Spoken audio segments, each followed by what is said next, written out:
mentorship co-chair, who has assembled a very illustrated panel of experts to give guidance to our very, very promising bunch of 16 startups who will be presenting in quick succession their core ideas, and we'll get feedback. The overall structure, as we have discussed already, is going to be 5 minutes of presentations and 3 minutes of quick feedback. With that, I will pass the mic on to Ashu. Just a quick intro for those who missed him in the previous panel session. Ashu is an IIT grad, and after that, an IIM Bangalore grad. Through a very long and illustrious and crazy career, he is now general partner at Foundation Capital, and he's overall a pretty awesome guy. With that said, Ashu, over to you. Thanks, Animesh. With that introduction, there's only downside risk here, so I'll try not to say too much. But you know, I anchor the enterprise investing efforts of Foundation Capital. We're an early stage firm that invests across enterprise, fintech, and frontier. The bulk of what we do is seed and Series A investing. And most importantly, I'm just honored to have and privileged to have sort of the panel that we have. Maybe sort of a quick round, 30 seconds with each of the panels, and then we'll dive into the first company. Sure. My name is Shwark Satyavolu. I'm a general partner at Trinity Ventures. We're also an early stage venture firm. I spend most of my time on fintech, and that's kind of where my background is. I've been an entrepreneur in fintech for most of my life as well before coming into venture. Thanks. I think we also have Apurva. Do you want to go again, 30 seconds, Apurva, next, and then Gaurav? Absolutely. Hi, everyone. I'm Apurva Pandey. I'm Ashu's partner at Foundation Capital. As Ashu's already given the background of Foundation Capital, I won't repeat that. But within the enterprise side, I specifically focus on IT, DevOps, cloud-based applications, and machine intelligence startups. Pretty excited to be here. I'm also an IIT Delhi grad, like Ashu, and excited to kind of learn more about the companies today. Any of the other judges in the VAB, if you're ready, then maybe we can talk. I'm ready now. Hi, yeah, perfect. This is Vab Goyal. I'm a partner at a new $500 million early stage fund called NTTVC, and we are focused on enterprise investments and digital health, primarily seed, A, B, and C round investments. Wonderful. Let's get started with the first company. I think some of the other judges will join over time as we cycle through. So Animesh, maybe the first team can kick off. So let me get started with the problem. You probably have noticed that we are living in a post-truth dystopia. And here are some examples to show you. So on the top, you can see 2 photos of Obama. One of them is real, one of them is fake. So figure out which one is real, which one is fake. And on the bottom, you can see a fake photo of PM Modi that was circulated in India last year. And there were a lot of fake photos and fake videos of Biden that was circulated online leading towards the November election. So it's getting very easier to selectively edit photos, videos, and manipulate the metadata and generate deep fakes. And they're being used to bully, blackmail, and silence people. And sometimes even the genuine photos are being accused as fake. So people don't know what's real and what's fake anymore, especially the photos that are being shared on WhatsApp and Facebook. And there's a recent study that these fake photos, often posted with some political or economic agenda, they spread 6 times faster than the real news. And in any democracy, it's important to have a common understanding of what is true, what is false, to make sure that things run properly. And there are also studies that this fake information or misinformation is affecting the GDP of several countries. So what's our solution? So we have built an infrastructure and a platform to track the origins of the photos. For example, we have built this iOS app with a built-in blockchain. When you take a photo or a video with our app, there are several security checks inside the app, and that it makes sure that the photo is actually real. It's taken in a 3D environment and by the person who is actually claiming that he is the photographer. And we have one-click verification of the authenticity, and we have inbuilt community and a marketplace. And there is a notion of true digital ownership that we have implemented. If you know blockchain, you know what what that is. And we have built in the entire provenance in a tamper-proof manner from the origin till the photo is shared on any media. So our customers are photojournalists and visual storytellers. They are the creators, and the paying users are individual subscribers and fans, and the photo buyers are the online news websites and media companies and so on. And here is a competitive landscape. It's very ad hoc right now. For example, Alarming News is there, Getty Images, and people often share these photos in a very ad hoc manner. In fact, you can see some of the photos that came from these platforms and shared with a new narrative. Some of the old photos are shared by mistake or with some political agenda. So our revenue model is we have this marketplace, and we take 10% commission on every transaction. And just like any other subscription platform like Substack, we have a subscription service where people can start their own photojournalism service and create their own monthly subscriptions. And we take 10% commission on all those transactions. And we have 400 creators so far and 5,000 individual users so far. And we generated 20,000 in the last 3 months. And we are just getting started on the revenue. So our go-to-market strategy is very important. We are reaching the individual photojournalists through several online existing platforms, and we are working on partnerships with photographers and journalist associations, and we are working with writing platforms like WordPress, Medium, and Substack to embed the photos directly in the articles with one-click verification. So just like you can embed any Instagram image, you can also embed our images into any website or a blog. So we have created 3 layers of our technology. The lowest layer is very important, which is our blockchain. It's a general protocol for digital assets. I have been working in blockchain for almost a decade now. And on top of that, we have created a data integrity platform, which can be used for tamper-proof provenance of anything. For example, your undergraduate credentials or any documents, any audio file, any digital data. And on top of that, we created this app. And our goal is to embed this technology in other professional cameras and Android in the coming months. So if you notice, there is a rise in digital creativity economy, and people are using YouTube, podcasts, and Substack for video, audio, and writing. So we want to be the leader in photojournalism and true photography. So I think I'm out of time, but we are raising 2 million. We have raised 440K so far. And we have a team of blockchain engineers and full stack developers. And that's pretty much it. Before this, I was teaching at Princeton University, and I'm from IIT Kharagpur. So that's our website. So if you have any questions.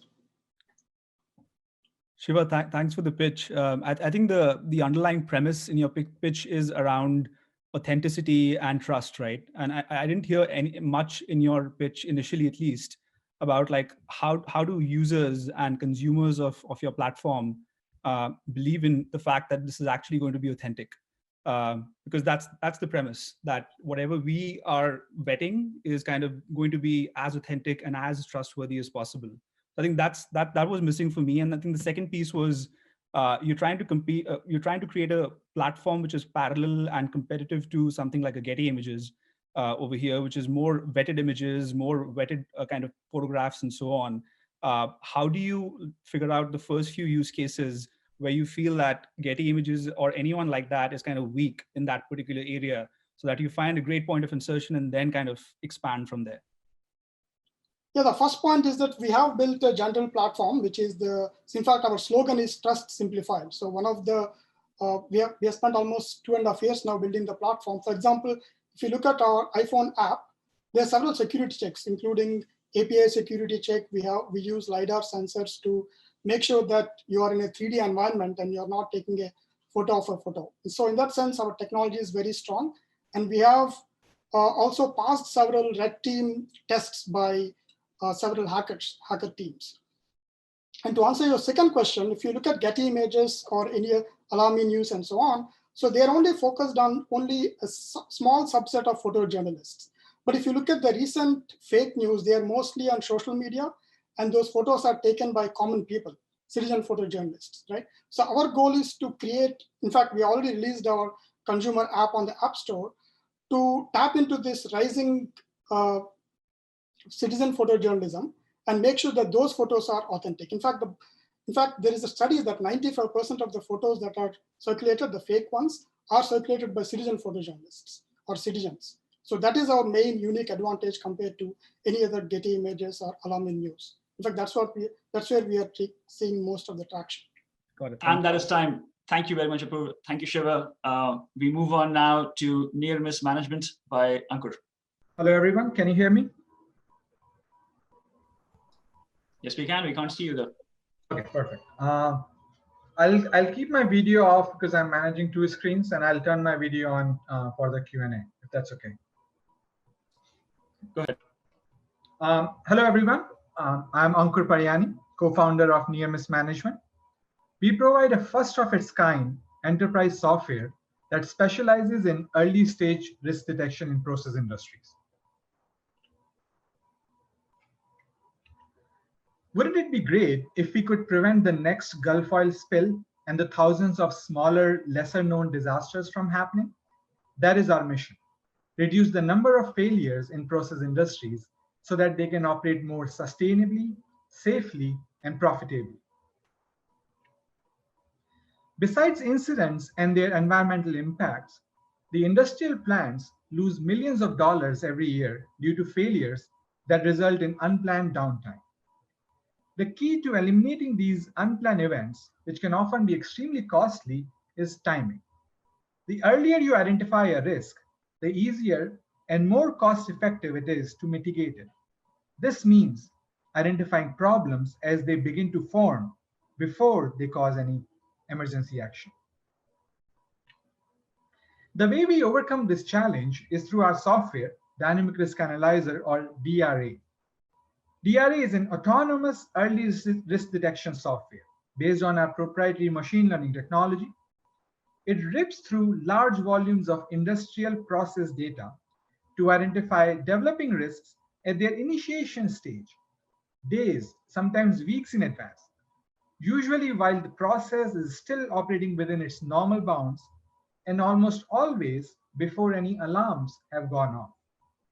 Thus, DRA gives early warning to the operations teams, enabling them to take corrective action in a timely manner. DRA resides securely within customers' firewalls, minimizing cybersecurity risks. Additionally, it is easy to install and works totally autonomously. Currently, our product is installed in more than 50 plants globally, and we have more than 3,000 users. We also have master agreements in place with large global Fortune 500 companies. Just as an example, DRA is successfully used by one of the world's largest LNG facilities, covering their entire operations and saving them tens of millions of dollars every year.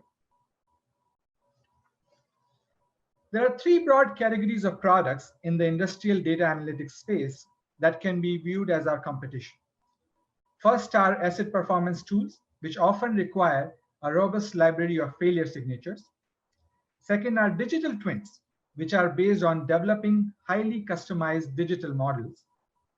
Both these tools are resource intensive, requiring weeks or months for installation and periodic upkeep.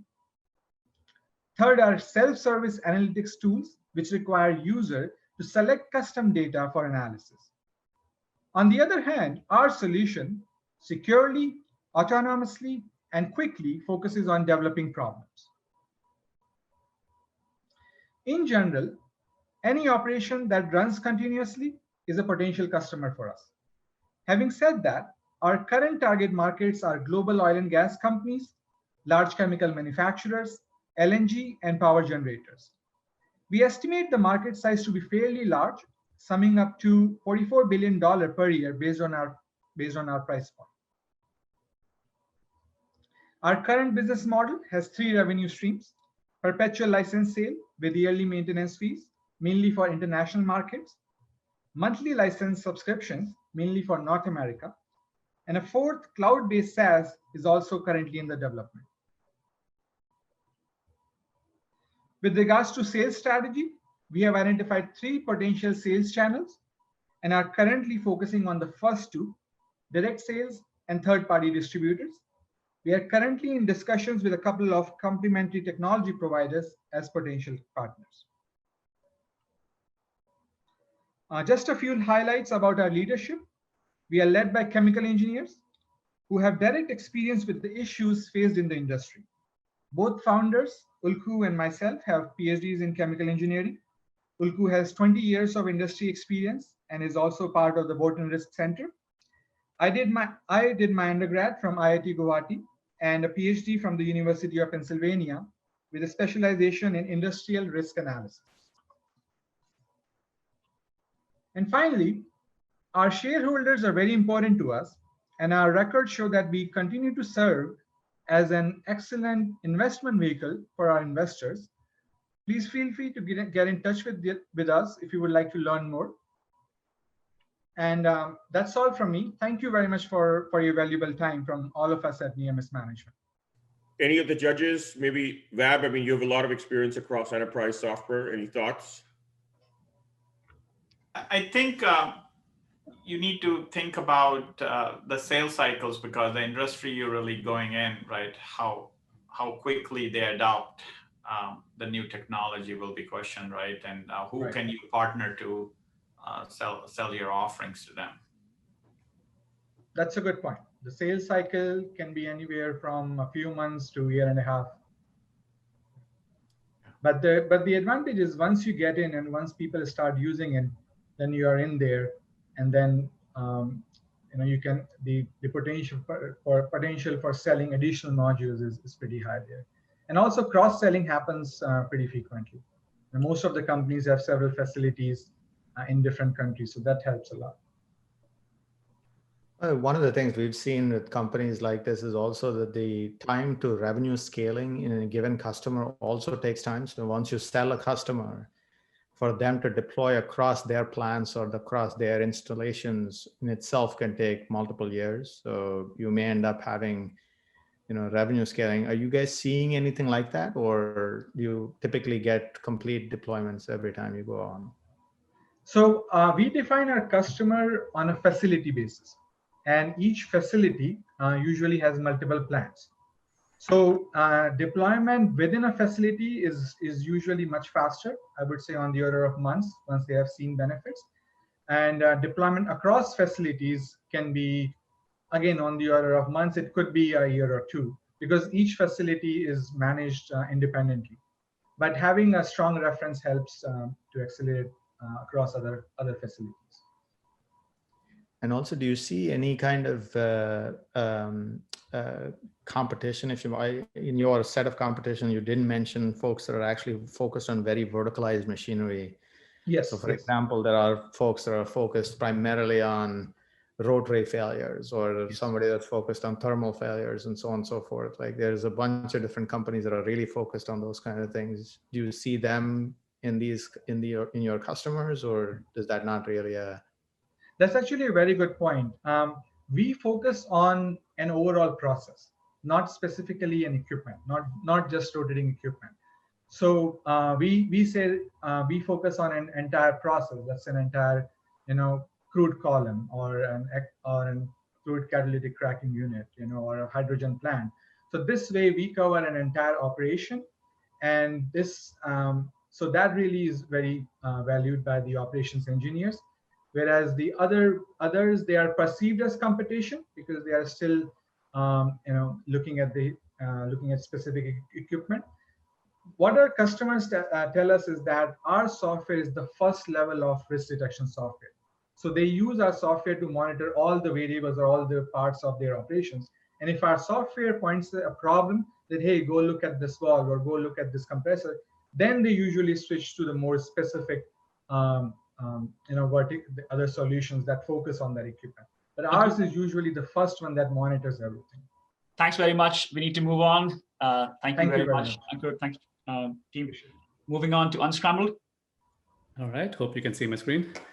Good morning, good afternoon, good evening, Namaste, Vanakkam. My name is Anand Ranganathan. I'm the Chief AI Officer of Unscramble. And I want to paint today a vision about a new way of accessing data that we've pioneered called conversation-driven analytics. And I'm ex-IIT Madras, we're still called Madras. So the problem that we're trying to tackle is one of access to data. So most enterprises today still face a problem of getting relevant data and insights to the business users quickly enough. So in fact, there's been surveys that said that only 31% of businesses think that they're data-driven. That's actually come down since 2017, when it was 37%.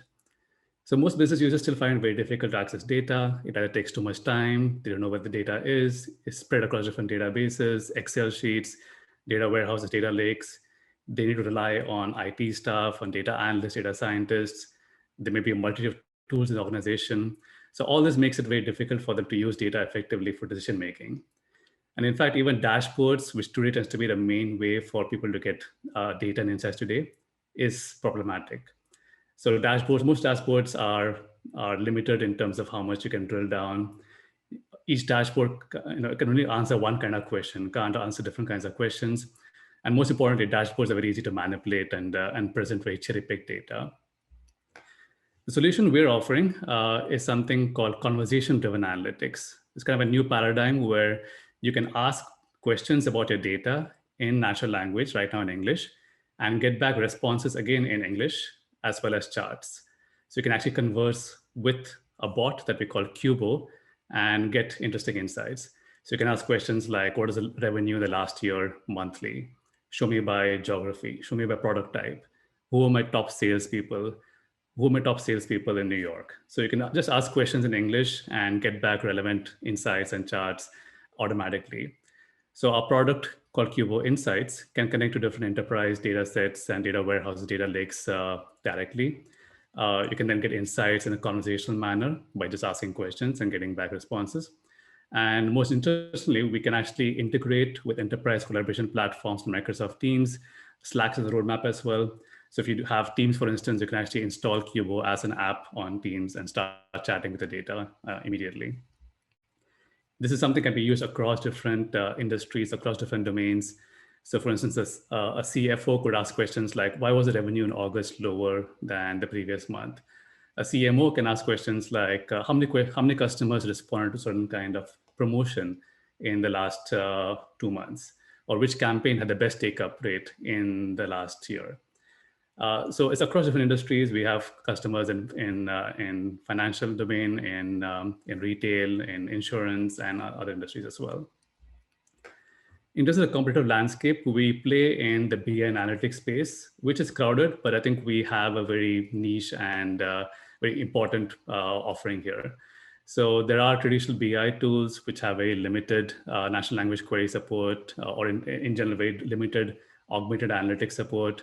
There are other tools that are starting to get some kind of basic natural language query support, like MicroStrategy and Tableau and Power BI. They have some very basic natural language support. Some of the newer tools like ThoughtSpot have slightly better natural language support, but none of them offer the in-depth immersive conversational experience that we offer. Our revenue model is primarily subscription-based. So we have pricing scheme based on the number of users as well as the richness of the data.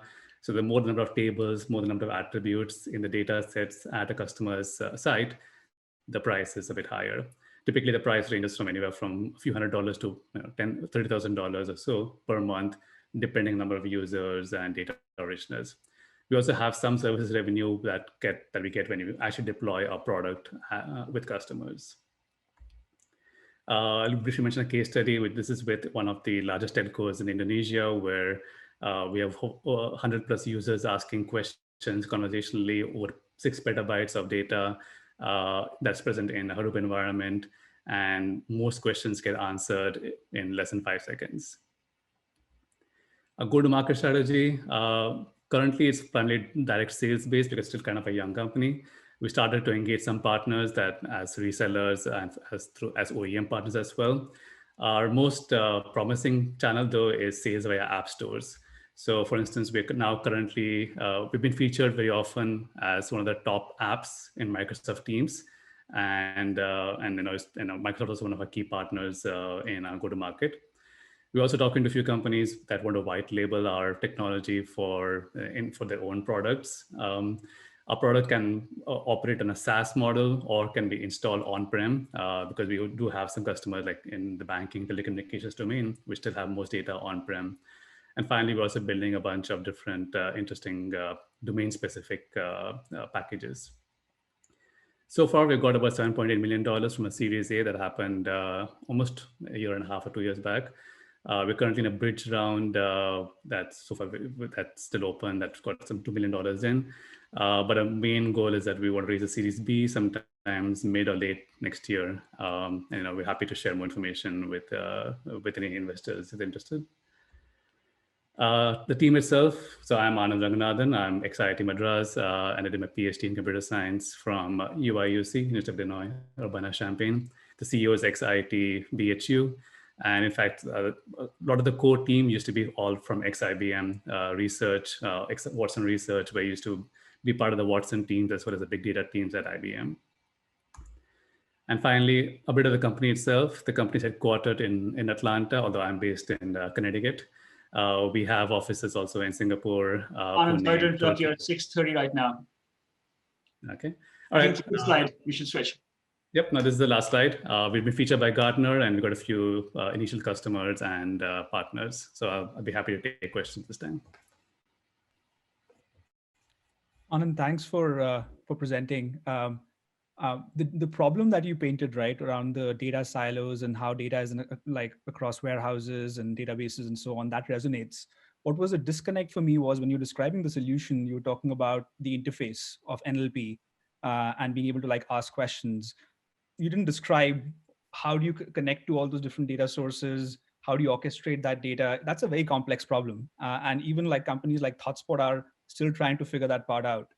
What's your secret sauce to kind of figure all the orchestration, enrichment, joining of data across those sources?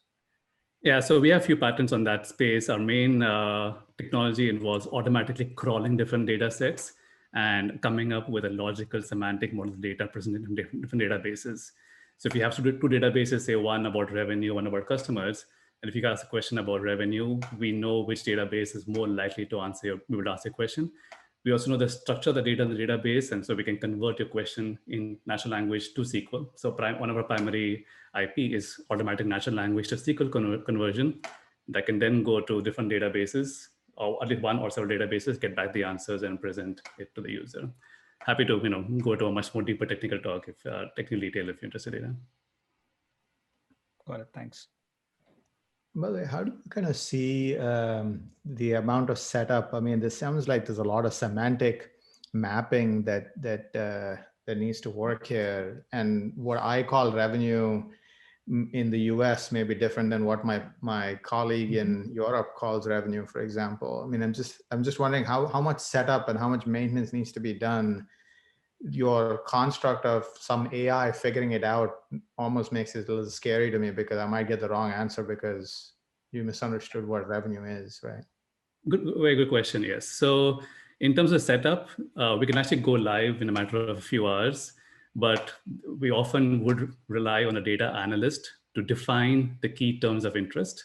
So revenue might be defined as the sum of transaction amounts filtered in some direction in some way. So you can define key metrics, which we will then use. So you're right, there is some semantic modeling required, but there's an interface that we provide, where typically you can model, for instance, a table in a database in half an hour and an hour. So usually we can go live with a customer in 2 to 4 weeks often, depending on how many different tables and databases they have. But yes, that semantic model is definitely the key bridge between a business user vocabulary and the actual data in the database. It is critical, yes. Thank you very much. We are on time. Amrita by Beju is up next. Beju Rao. Amrita is my second startup. And the problem we are trying to solve here is what I call explainable AI. Today's executives and decision makers, they have lots of data.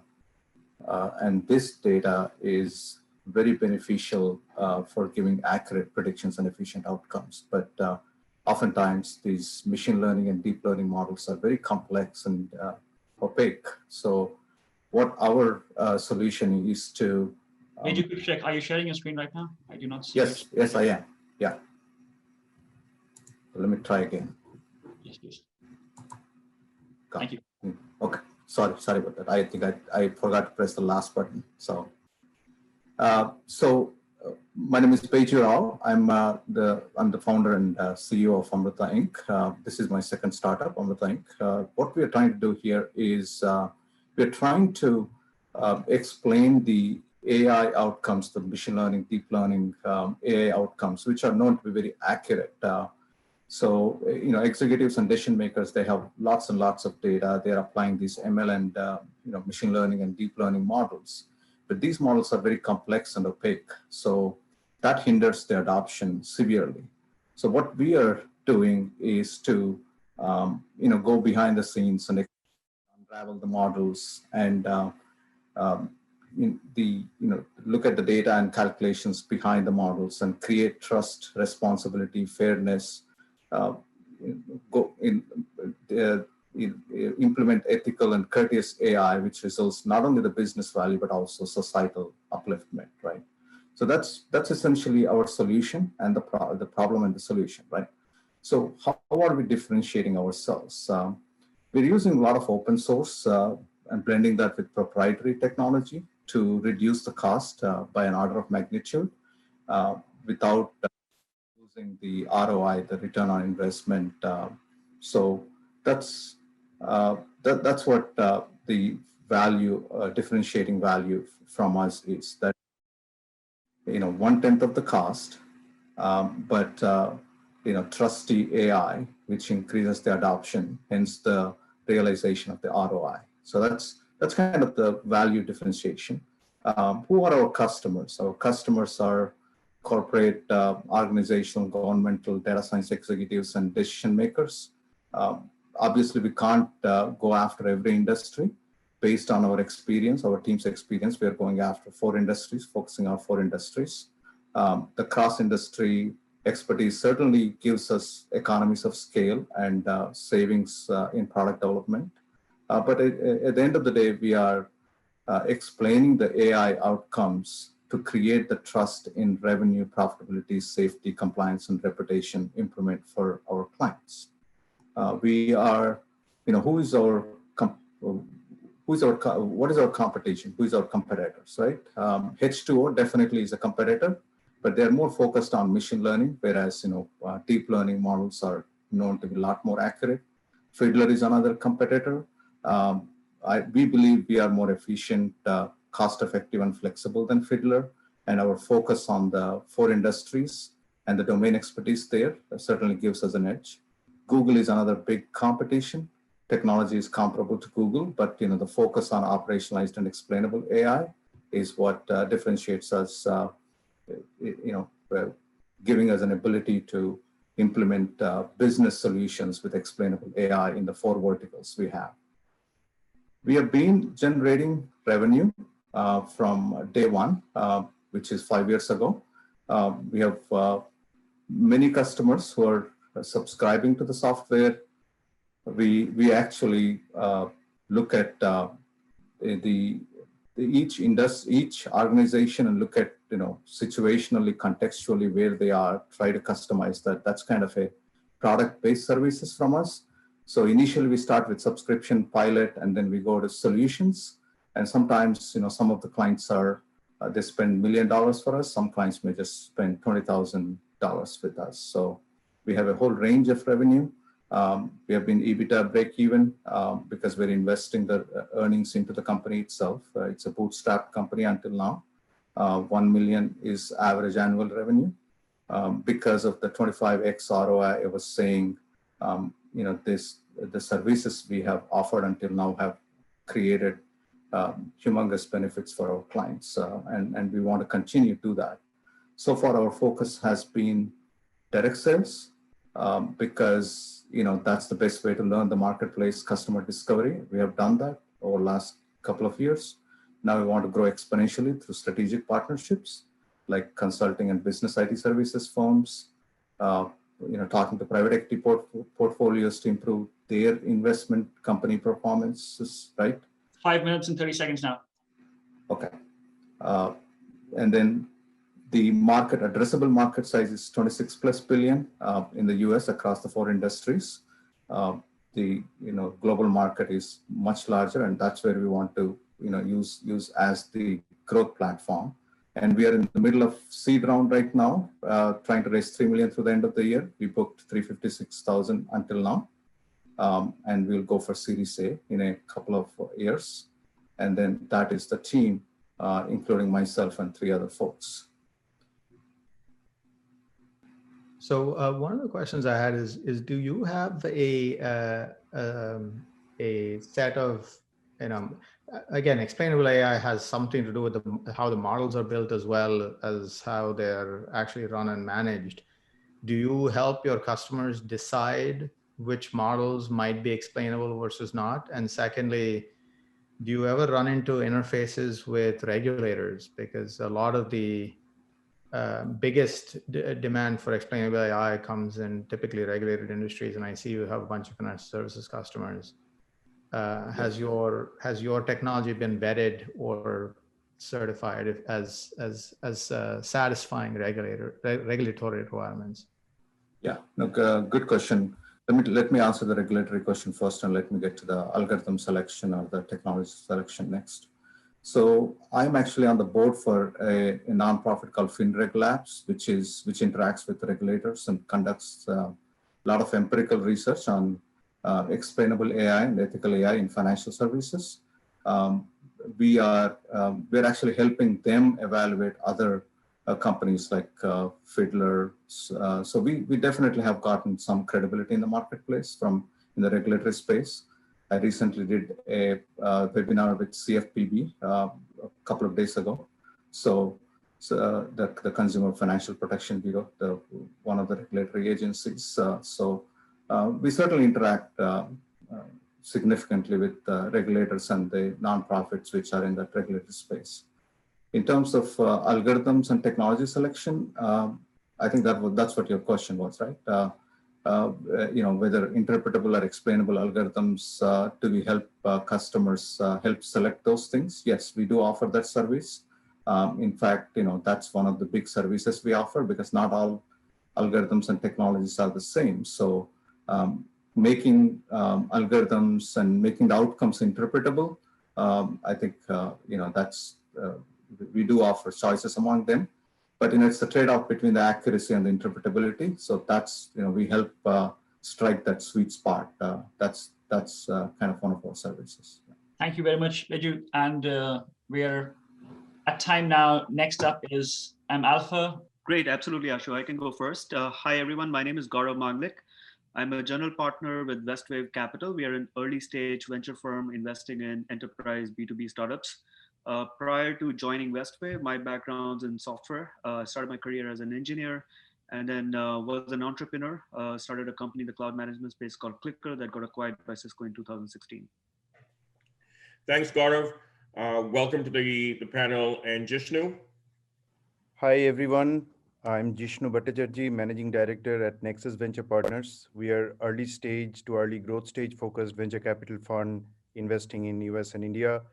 And over the years, we have been fortunate to back several great entrepreneurs. And every day we wake up to see, how can be of best service to the entrepreneurs we serve. Thanks, Jishnu. Back to Ramesh. Quick housekeeping note. Rolling off. I mean, feel free to roll off on the panel just by signing out. And a quick housekeeping note for our audience. I'm seeing lots of conversations on the website. Thank you very much for those who are watching and listening in. Quick point, please post your questions actually as chat messages if they are meant for our presenters.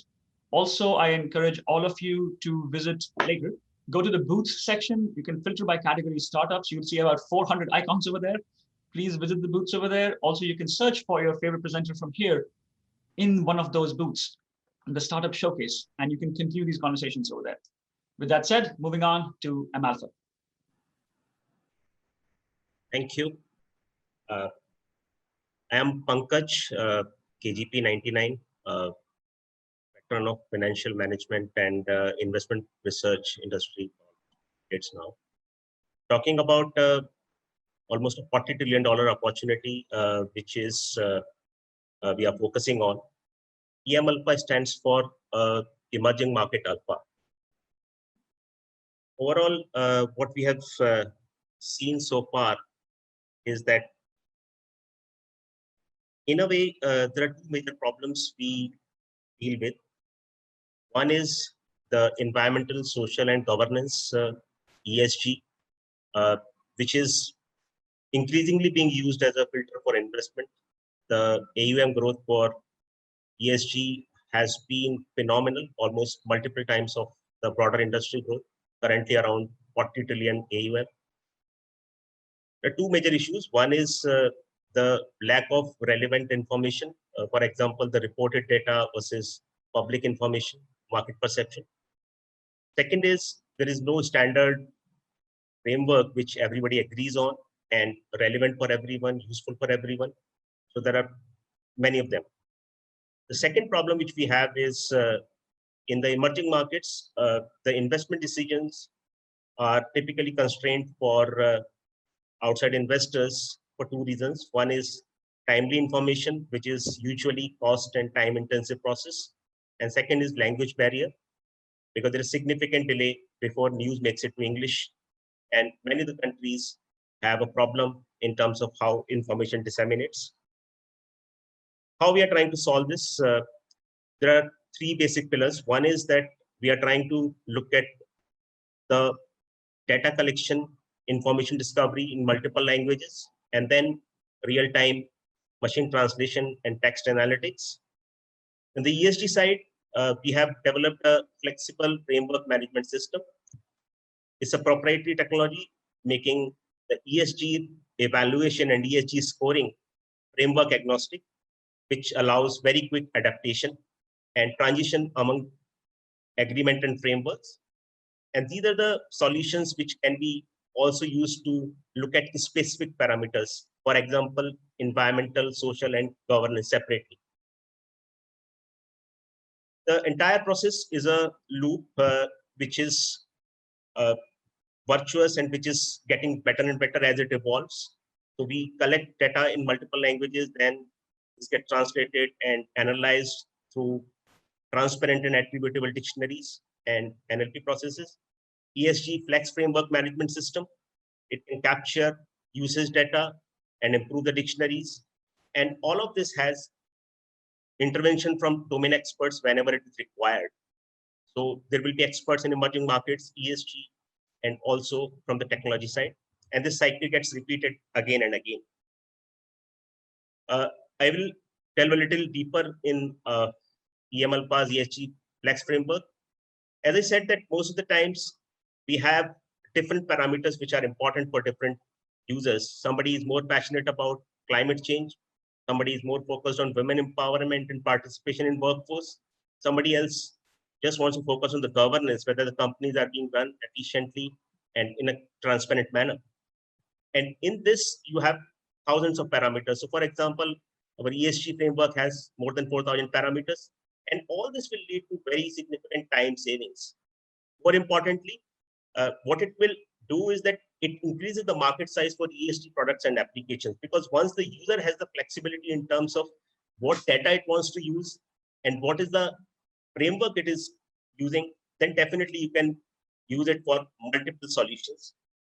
Current business model based on clients can access data through API, and also the platform is a high touch access to data analytics. Go to market, we have the product ready for ESG, launching in start of next year.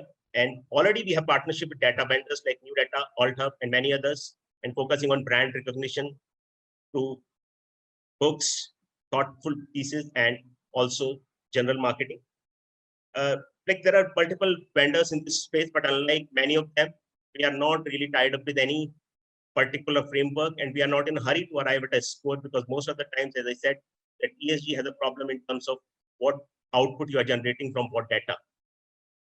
In terms of team, we have like both the co-founders are from IIT KGP 99 batch. And we are also looking at something which is very big opportunity in terms of how the ESG space is evolving. It's an evolving field. There are a lot of new developments happening, and that's something which allows us to get entry into this very exciting field again and again. Thank you very much. Well, thanks for that presentation. One of the questions I had is, do you actually take any kind of liability for the information? Because if you look at like the Goldmans of the world, they have their own desks that basically kind of are trying to collate their own ESG information. I'm just wondering, like, would someone like that be willing to kind of turn over that responsibility to data that's been provided by you? Or is it basically just a starting point where they still have to go do all the vetting on their own anyway? Yeah, that's very interesting, very good question. And that's something which is a struggle for people who want to use ESG in their decision making. And so usually how it works is that you have data sources which can be taken care of by giving users the flexibility what data they want to use. But in case a user is not that sophisticated, what you will do is that you will give them the option that whether, let's say, somebody wants to use just the reported data, and it includes sustainability reports, it includes annual report. That's a very public information and it's a official information. But somebody wants to be a little deeper and wants to use data which is not official, then you can use the data which is collated from public sources. Sometimes the data is not available publicly, and that is when you require the user to have those agreements, and data which is used by them will be, again, like you give them the access to the platform, they use it the way you want. The app doesn't really restrict anyone to the choice of data they are making. They can use whichever data they want, and that's something which they will have a flexibility with. Do you combine third-party data with first-party data of your clients as well? I'm sure clients must be having, like, whoever is looking into ESG is having their own efforts. So do you combine the data and kind of like, present a holistic picture, or how do you? Yeah, it can be done. It can be done. So usually you would see that typical ESG scores will be very positive for company reported information. So let's say if you put a sustainability report of company, you will find that ESG scores typically social is the part which usually people focus on a little more. The scores are in very high range, but if you combine it with data which is neutral and which is coming from non-official sources, you will get scores which are more moderate. So ultimately you can combine both, and you have option in the app where you can use the multiple files. So let's say if you want to use data which is combining the official data and also the data which is not official, you can very well do that. There are multiple files upload option in the app, and that can be done very, very easily. Awesome. Thank you very much. Pankaj, thank you all. It's time to move on to Heidi, who is our next presenter. Hi, everyone. I hope you can see my screen and hear me. Okay, I'll take that as a yes. Yep. Hello, everyone. It's amazing to meet you all. Thank you so much. I'm Sabrish, founder and CEO of Heidi. Let me get right into the problem before I talk about what Heidi is. College has completely changed. It's on the cusp of disruption. College is no longer about the academic curriculum, which is increasingly democratized. What it is more about is the social experiences, and this is borne out by a lot of third-party data, a lot of user interviews as well. And this was true even pre-COVID. There is absolutely no way to create and manufacture social experiences where we live our school lives, and I'll get more into that. But the idea of networking is completely broken, at least within the college ecosystems today. There is absolutely nothing that really helps you find the right people to talk to at the right time for the right things.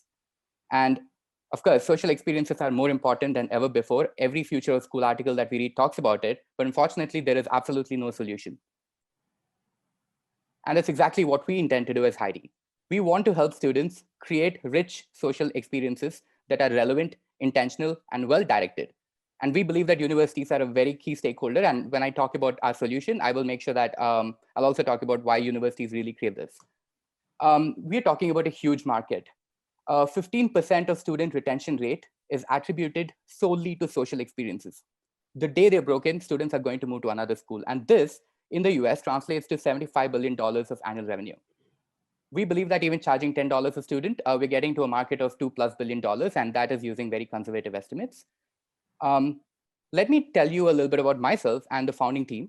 I graduated from Harvard Business School earlier this year. I was an IIT Bombay alum, class of 2014. When I was at school, COVID hit. Things changed. But even before COVID hit, I realized that there is absolutely no way to create social experiences. People used Airtable, people use Notion, Google Sheets, Google Docs. You want to create an event, it's such a horrendous process that people just stopped creating social experiences in many ways because the process itself was very, very time consuming and absolutely artificial. All of us as students, we all went to school in the last 3 or 4 years, and we understand that social experiences are absolutely changing and we want to be there and address it. And why now? Of course, COVID. There are no social experiences. Bloomberg tells us that. Memes on Instagram tell us that. We know that things are changing. And let's see what Heidi can do to help out. One, we help connect directionally with peers with shared interests and passion. And what that means is that if you want to meet someone, to find a co-founder or a project teammate, or maybe to solve a finance assignment together, there's no easy way to do that today. We want to help you do that. Connect for fun. If you want to catch up with someone and just get coffee, or play a tennis game with someone, again, that should be pretty easy, but unfortunately, it absolutely isn't today. Or connect for a reason. If I want to speak with a senior and try to understand how to get into a certain career, I have no idea how to go about it. I just randomly reached out to people in my last 2 years, and nothing worked at all. And we believe that there is need for a structured way. And coming to structured meetups and events are a very, very common part of any cohort's fabric, whether it's creating a section meeting or creating a quarterly hike for the class, whatever it is, structured meetups are very common. Or if it's a recruiter who wants to call a class of 400 students and organize a virtual event with them, it's just not easy today. And we want to help automate regular, predictable workflows that exist across platforms today and bring them all to one platform of your choice. And whether that's Slack, whether that's Microsoft Teams, GroupMe, we want to make sure that we are there for you. I'll quickly speak about the competitive landscape. We believe that our closest competitors, and I've given you one example of each category, are calendar management software, of course, whether that's Google Calendar or Calendly or EventBot. They do only a part of this. They help you with event creation, possibly event management, but nothing beyond. We have learning management software like Blackboard, which solve a completely different part of the problem. They help you get the academic curriculum where you want it, but they do nothing about the social experiences part. They do nothing about networking. Lunch Club, which is purely external facing, does not have a directed market, does amazing, of course, but Lunch Club does not exist for students. If you are a student and you want to network with someone within your cohort, how do you do it? Donut, absolutely undirected. There is no way to find the right person at the right time. I've used Donut a lot and never really gotten a lot of satisfaction from it. And that's why we think that it's time for us to operate. We have recently launched a pilot in 4 universities. We are looking at 1,000 students. We're very early stage. We started everything in the last 1 month in terms of execution and operations. We're looking at a weekly active user number of 80, and we're hoping to push that up very soon, given that Christmas is coming soon. We're partnering with Slack, and that's been very fortunate. Slack is very interested in seeing how we progress, and having this platform partnership is definitely helping us get to college partners very easily. One advantage we have is the in-product marketing element, which has been helping us unlock virality. You send out an event invite to 50 students. 50 students know today that Heidi exists, and 50 students are willing to try us out. And that funnel has been absolutely powerful, and it's been helping us a lot. And intentionally, we've decided to be free to use for everyone for a while, which explains why we're pre-revenue. But despite that, we are thinking of a business model in which we offer very basic event management, which in itself is still broken for college students, as part of the free tier. But the premium tier is something we sell to the universities, and we're packaging it exactly like many other B2E or business to education startups are doing, which is packaging it as a per student deal. And we're looking at a premium pricing of $10 per student per month, which will give access to all of our premium features. That's everything. Thank you very much. Happy to connect offline if you, well, of course, I'll take a few questions and I'm looking forward to them, but also happy to connect offline. We are looking to raise seed funding very soon, and it would be amazing to chat about it. Feel free to reach out if you're interested. Thank you very much. Thank you for your presentation. Are college students using Slack, or is used more in the corporate setting? And then second question is, does it make sense for you to have some kind of integration with Facebook or so, because that's what college students seems to use a lot more? Yeah, that's an excellent question. It turns out that 50% of the US universities this year are moving to Slack. I'm not sure what the number was last year, but by the end of this year, calendar year 2020 or 2021, we're looking at 50% of all US universities moving to Slack. And that does not include, of course, their main competitor, MS Teams. That does not include GroupMe, also a Microsoft product, also a platform, very differently structured, but which has exactly the same problems that I mentioned. At the same point, we don't want to become platform specific forever. We want to stay platform specific while it helps us with our go-to-market strategy and eventually transition to a more platform agnostic nature, which also includes integrations with Facebook, as you mentioned, and many other platforms. Thank you. Yes. Savarish, between the two kinds of events that you've kind of talked about, right? One is the structured events where you're selling to schools and colleges directly. The other is the ad hoc events that come out through both serendipity as well as what you'd like to do in terms of hobbies. What's your focus today? Because it seems like you're kind of focusing on both today. Where do you feel like you'll get a good point of entry? That's an excellent question. We are focused on the latter, and we'll eventually transition to the former. The end user is absolutely the student. The buyer is going to be the university. Even if the end user, and the way we're looking at it is the success metric that is important to us, which is the number of interactions between students we can empower in an informal setting. That is absolutely aligned with universities' aspirations and goals. Universities want to build up these social experiences. They're very cognizant of the fact that not only this year, but also in the last few years, social experiences have become a very, very important component of both revenue generation and student retention. And they are aligned with us on the success metrics, which means even if we optimize for the latter and eventually move to the former, which is what we're doing, universities would be completely interested in buying us. Thank you very much. Absolutely. Thank you. It's now past the time. Moving on to Agile Ldd, Amit Juneja. All right. Can you see me, see my screen and hear me? Yep. Excellent. Meet Lisa. She's a manager at a major oil and gas company, and she's in charge of making decisions. She makes her decisions by relying on very high quality information from the organization. But data in the organization today is rarely structured. Most of it is stored in documents, different formats, and social media platforms that are spread across the organization. The information Lisa needs, in fact, is very highly specialized. So what she has to do, she has to ask her geologist, Robert, who has to have very expert understanding of the context to pull the relevant information from the documents. So Robert has to work through thousands of documents and pull data out manually. This process can take months. It can cost millions of dollars. And the worst part is that the manual process can never exhaustively extract the data. So that leads to bad business decisions. And Robert is not a fan of this mind-numbing work where he has to sit on the computer and read data from the documents and type it into databases. There are many Lisas around the globe. This problem is not limited to oil and gas industry. We have talked to pilots in the Air Force, we've talked to doctors in hospitals and sales managers in retail who spend a lot of time pulling data out of documents.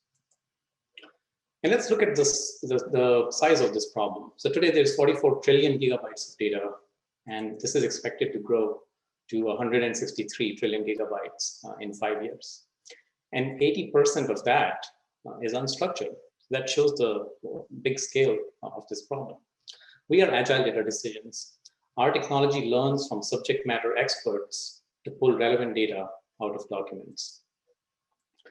This is how it works. You start by uploading a small sample of documents. These can be images, PDFs, Word documents, and so on. Then our AI platform, IQC, extracts data of different types, textual data, numbers, even graphical patterns, and it gives them a confidence score. Then you as the user can improve the intelligence of the system by giving feedback. You can validate or invalidate entries, and as you give feedback, the machine learns to read the documents more like the way you do. You can even select and enter and tag new types of data. Once you train it, IQC is ready to process thousands or millions of documents and to reduce the cost, time, and risk involved in business decisions. And IQC thereby gives you access to as much as 100% of your data for analytics and decision making. This gives more confidence to the decision maker, and it frees up the expert's time to do more important tasks. On a competitive space, we are competitive on 4 axes. We rapidly learn from user experience. We are able to handle very complex documents. We are able to operate both on-premise and on the cloud. And we are able to handle both textual and graphical data within the same interface. Our business model is focused on 2 methods. One is charging on the basis of data extracted. Other is on the basis of the man hours saved to the organization. We are bootstrapped. We are currently running on our revenue. We have doubled our revenue every year for the last 4 years. My name is Amit. I graduated from IIT Guwahati and then got a PhD in machine learning. And the last 20 years I've spent and dedicated to building successful machine learning applications across different industries. We are a diverse team of business leaders. Between us, we bring about 100 years of industry experience. And with this experience, we've been able to work globally with several major Fortune 500 companies. In fact, our majority of revenue is coming from Europe, but we also have footprint in Australia and the United States. And at the same time, we are now expanding into the US Department of Defense as well as the mining industry. We are currently looking to raise a seed or angel round of at least 250K or up to 200 or up to 500K. And where we are is currently our solution is being operated by our team for our clients, but we already have 2 customers lined up who are willing to purchase the license in 2021. And then from there, we want to take it to a full software as a service solution in 2022. Thank you very much for your time. I really look forward to speaking with you and looking forward to hear your questions. Thanks, Amit. If you were to break out the process of your technology, the initial part is the OCR part. The other part is the labeling piece, where most of the humans end up getting involved for most of the other technologies. OCR is getting commoditized. Just would love to understand, like, how are you dealing with the OCR bit? And for the labeling piece, how much human in the loop is required? Because that's where most of the focus goes for companies, and that's where most of the cost is as well. That's great questions, Apurva. So as far as OCR is concerned, we found in the oil and gas industry, there's still very much struggle with OCR, even in spite of the entry of Google, Microsoft, etc. And we had to develop our complex pre and post processing to be able to OCR their documents. Sometimes those documents can be meters long and not just a letter page. On the other hand, it's still when we look at these complex documents, we still see it's not a fully solved problem. When you look at handwritten documents, especially from the mining industry, we are dealing with handwritten documents that are very old. So we are continuing to improve our technology, both for OCR and for the machine learning afterwards. And your second question was about labeling. For straightforward documents, we've seen the machine starts to learn from as little as 10 labels.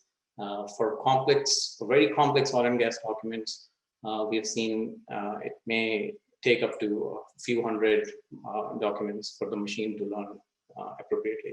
So the more complex the situation is, more time and resources it will take to learn. Got it. Thank you. Amit, what are the use cases in these particular industries that you mentioned that you're going after? I would imagine your AI has to be quite narrow and contextual to be able to do justice. And the system we have developed is actually broad. It's broad in the sense that it can learn on any types of documents. We have shown that the same technology works on some army documents, on some mining documents, and the oil and gas domain. Our whole focus is for the user to train the machine to see the document as they do. Now, regarding your first question, though, we are working a lot with geologists who deal with 100 or more years of legacy documents, similar thing in the mining industry. But when we look at the defense industry, we are looking at use cases where documents are oncoming all the time, and pilots are spending time entering data instead of focusing on their regular jobs, which is to develop their and improve their skills and involvement with the technology to protect the country. Got it. So, thanks. Thank you very much. Let's move on to the next one. Thanks, Amit. Moving on to Rocket ML by Santi.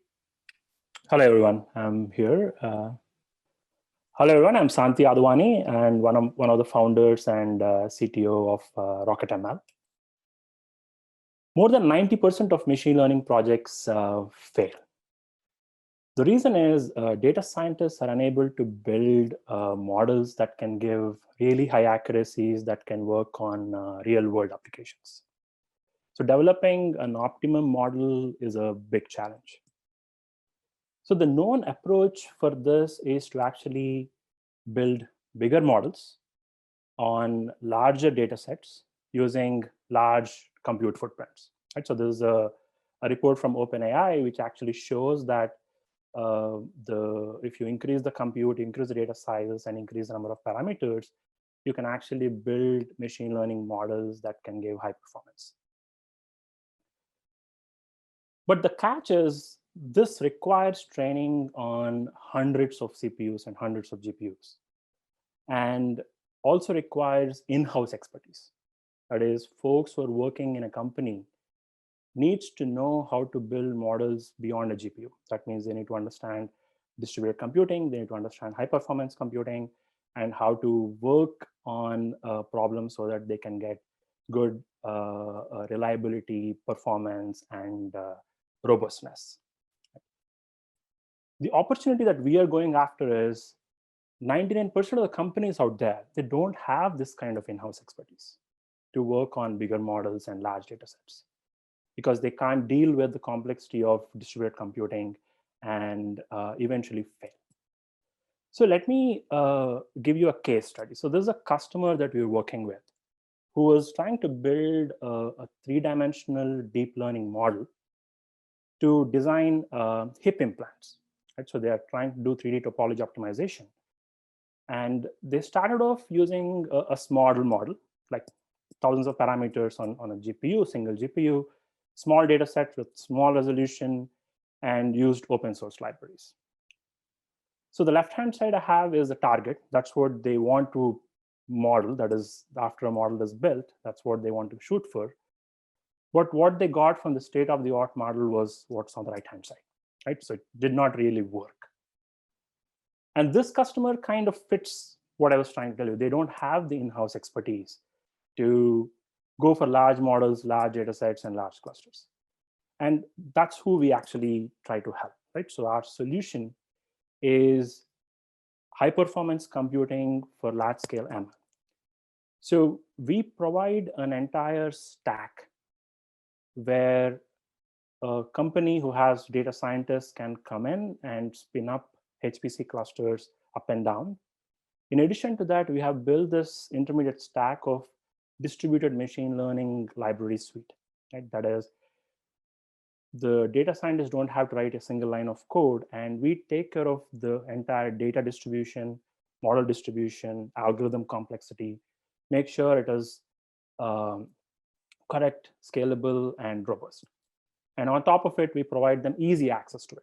Right? So that is, they don't need to actually learn new things to train on hundreds of GPUs to hundreds of CPUs. So we provided this solution to the customer that I was talking about. And once they used our solution, they were able to build a 5,000 times bigger model. So they went from thousands of parameters to 100 million plus parameters. And they used 64 times more data and 100 times more compute. And they were able to iterate a lot because they didn't know which model actually works in first place. So that helped them to go from the target that they had before to a solution that actually made sense. And with these guys, we are actually now starting to write some papers and publish these results too. So this problem is not specific to that area. And We are going after areas where high accuracy is critical. There are thousands of use cases, but we are looking at biomedical industry, energy, and commerce, where the accuracy needs are pretty high. So this, in terms of traction, just talking about the business now, we are revenue generating, and our business model is we work off annual SaaS contracts. We are cash flow positive. We turned cash flow positive in 2019, and we've been cash flow positive in 2020, even through the pandemic. And 2021 is looking pretty good.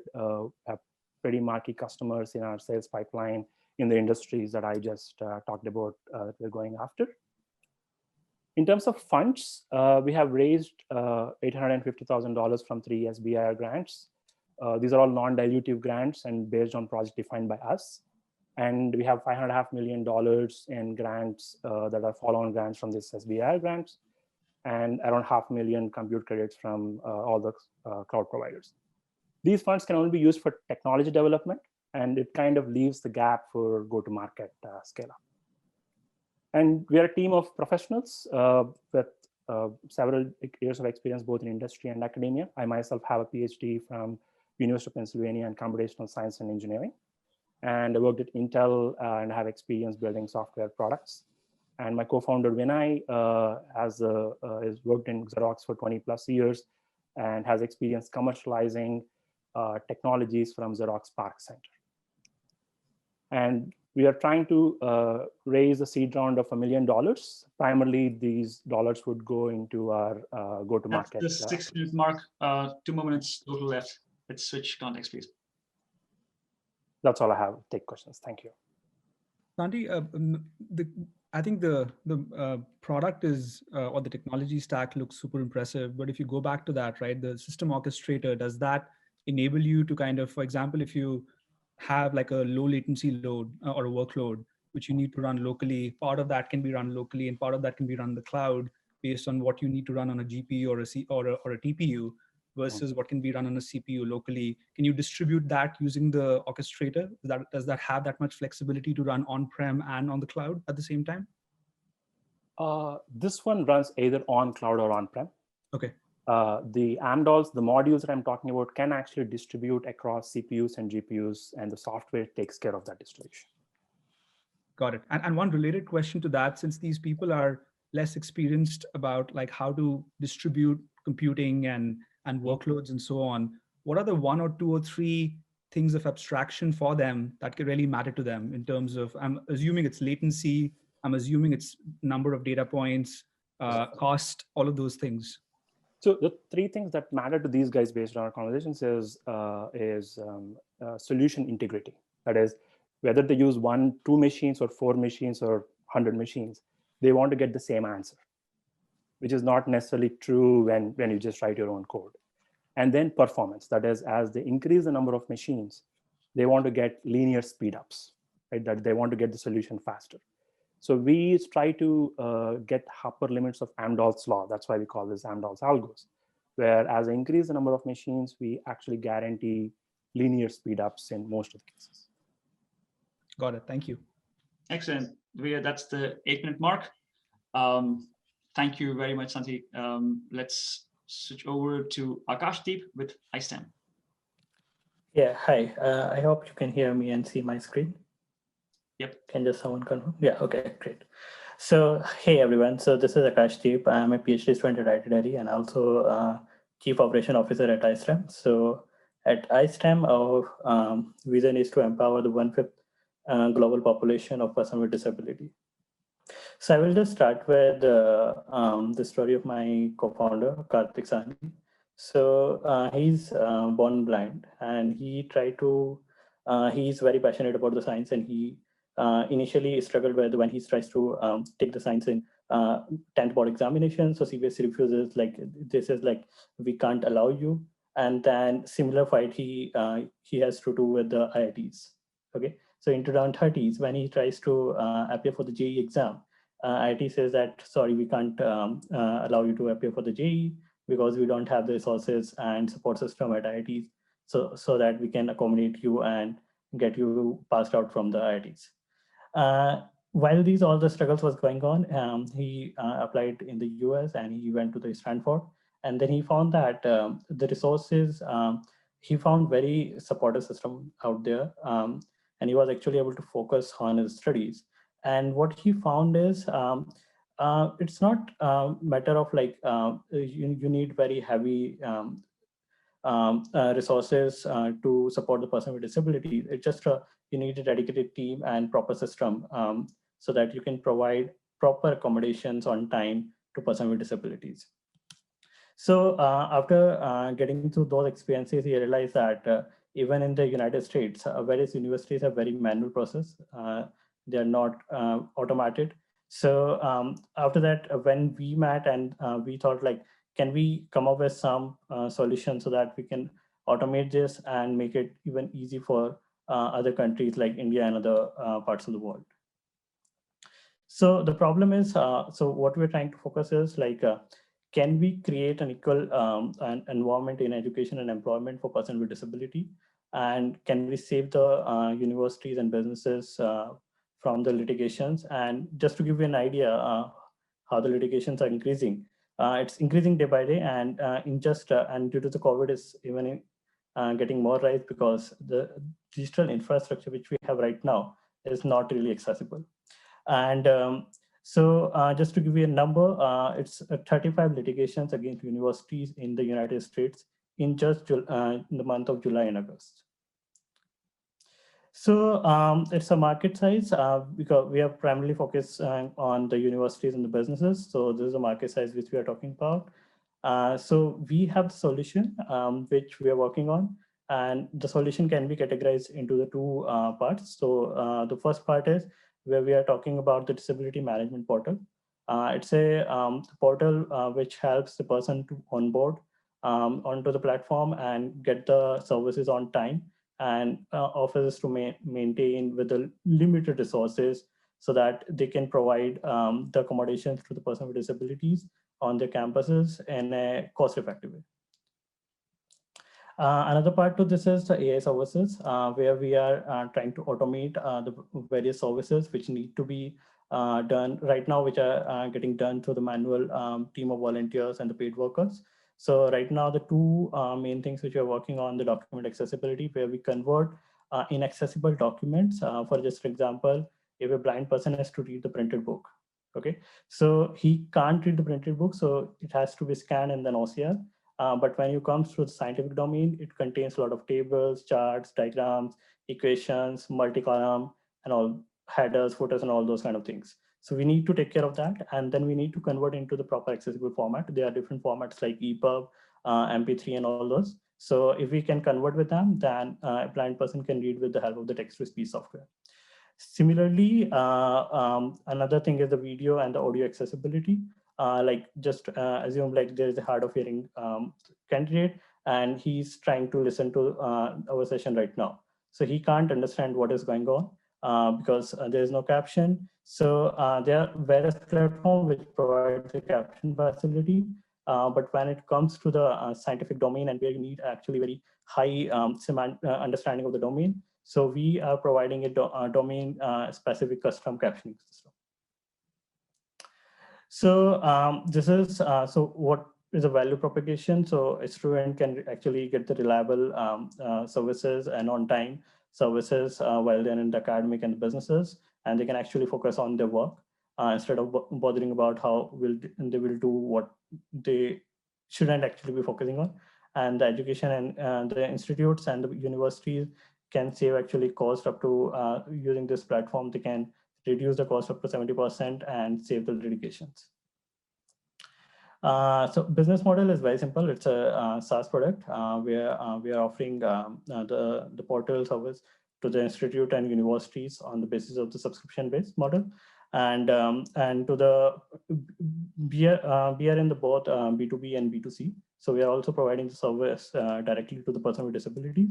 So they can also directly subscribe to our subscription on the discounted basis, and also if they don't have the proper resources to pay, then they can end up into income sharing agreement.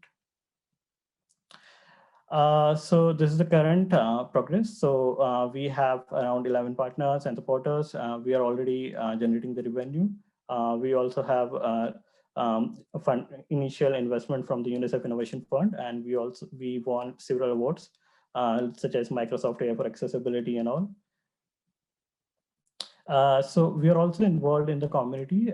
So we also organize several community events, such as training program for them, mentorship, and also we have a job opportunity section on our website.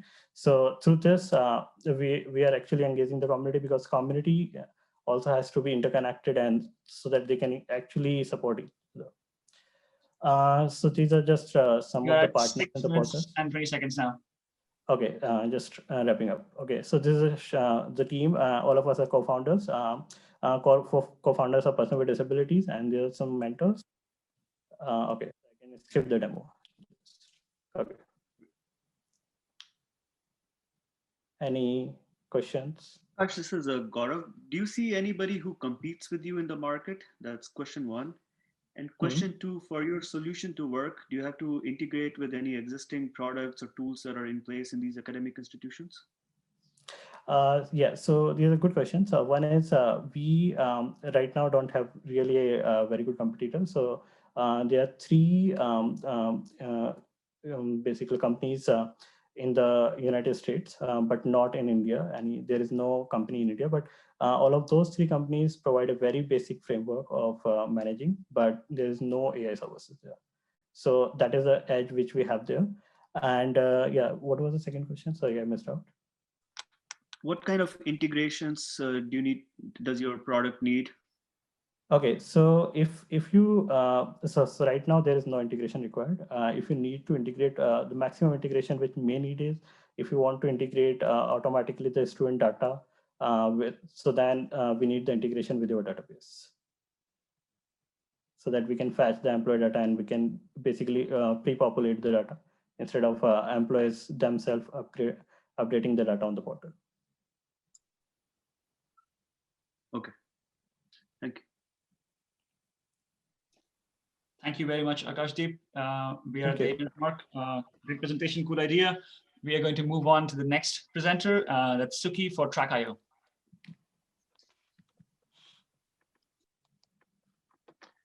Hello, everybody. Hope you can hear me. Yep. All right. So do you know in the United States, there are about 500,000 structure fires per year, resulting in about 3,000 deaths. Also, close to 60,000 firefighters were injured responding to these fires in 2018, and there were 47,000 exposures to hazmat. In addition, between 2000 and 2018, there have been 2,430 active shooter casualties. And as these graphs show on the picture, these problems keep on increasing year over year. One of the long unsolved problems contributing to these numbers is the first responder not being able to track where GPS doesn't work without infrastructure support. Hi, my name is Suki Lamba. I am a founder of a team called Track.io at NECX. And the mission of my team is to solve infrastructure-free location tracking in GPS-denied environment. On a personal note, my own motivation to solve this problem came from a tragic incident about 3 years ago. In a massive wind-driven fire in October of 2017, I lost 22 close neighbors and 5,000 structures were destroyed, including my own home in Santa Rosa, California. Locating firefighters and residents was a big challenge inside buildings. And as you can see in this graph, the problem of wildfire is getting worse since then. Obviously, this event affected me very deeply on a personal level. And since then, it has become my obsession to solve this problem. When we started looking at the problem, there are two sub-aspects of it. First is safety of first responders and soldiers. And second is coordination of their mission in the GPS-denied environment. But on a broader scale, the location-based situational awareness is cross-industry. For example, you can look at construction, AR/VR gaming, and warehousing and automation, where there are huge opportunities with this kind of a solution. So now let's look at why indoor location tracking is so challenging. First of all, of course, there is no GPS. Second, inertial sensors, which are typically used for this kind of application, they accumulate error over time. Third, you cannot rely on infrastructure like Wi-Fi or Bluetooth. And finally, tracking needs to be in real time. So that's where Track.io comes in. So what is Track.io? It's an on-demand, accurate indoor 3D visual location tracking in real time without the help of pre-installed indoor hardware. Typical applications or solutions available in this market have two major issues. First, they are active, and second, they are reactive. As compared to that, Track.io is passive and proactive. So what do I mean by passive? Passive means that you have to do something, for example, speak on a radio for this to work. And since you do not have a visual picture, you have to be reactive after something has happened. Whereas in Track.io, you can always see things clearly and you can be proactive. Our team has a great customer traction. Since we started, we have interest from 200 plus first responder communities. And out of that, we formalized intent from 20 of them to move forward further. We also completed 4 proof of concepts and received commitment to purchase from 3 responder departments. One of the key metrics we are trying to solve through these POCs is the reduction of mission time as compared to when you do not have any technology. And we are very fortunate that we are able to achieve 30 to 65% reduction in mission time as compared to when you do not have technology. And this exceeded all the expectations from the 5 departments. We have a great projections for the financials. We will achieve very healthy financials in a few years, and also will reduce cost of acquisition incrementally. I have a great team. I am from IIT Roorkee, and I also have a great long career in the BD and the sales. Very fortunate for my co-founders, Sampath and Karthik. They have deep technology backbone in mobile communication and sensing. We are also backed by industry and related technology advisory team. Currently, we are in the commercialization process. We already funded 1.2 million. And by April of next year, we are trying to raise 1.5 million. Out of that, we have a soft commitment already of about $1 million. We will be bringing our product to the market general availability by June of next year. I'll be happy to take questions now or later on. And all right, thank you.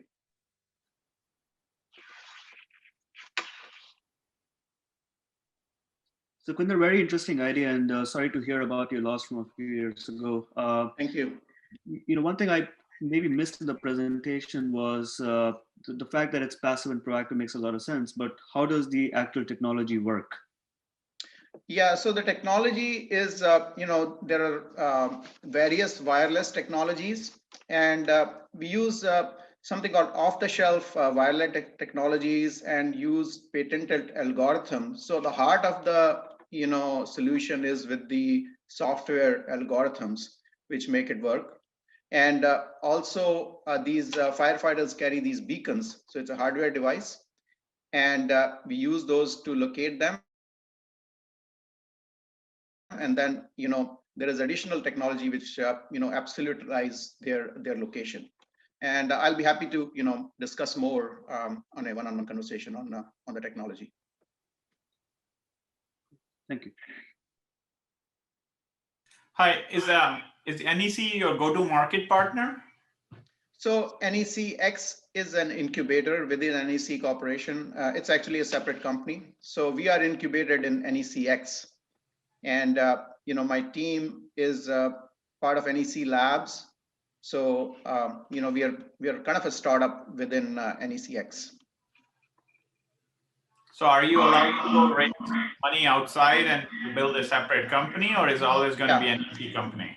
Yeah, we are going to be spinning out by April of next year. Excellent. Good time to switch.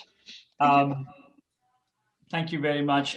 We will now switch to a set of presentations by our partners, pre-vetted with our collaborators from IIT Startups, which is a non-profit organization whose focus is to mentor IIT and originated startups.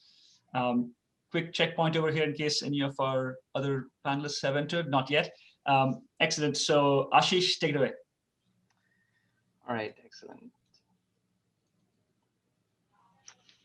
Hi, good afternoon.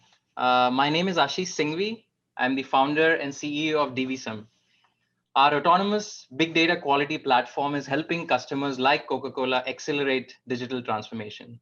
We have proven traction with 1.1 million in ARR and looking for investment to accelerate our growth.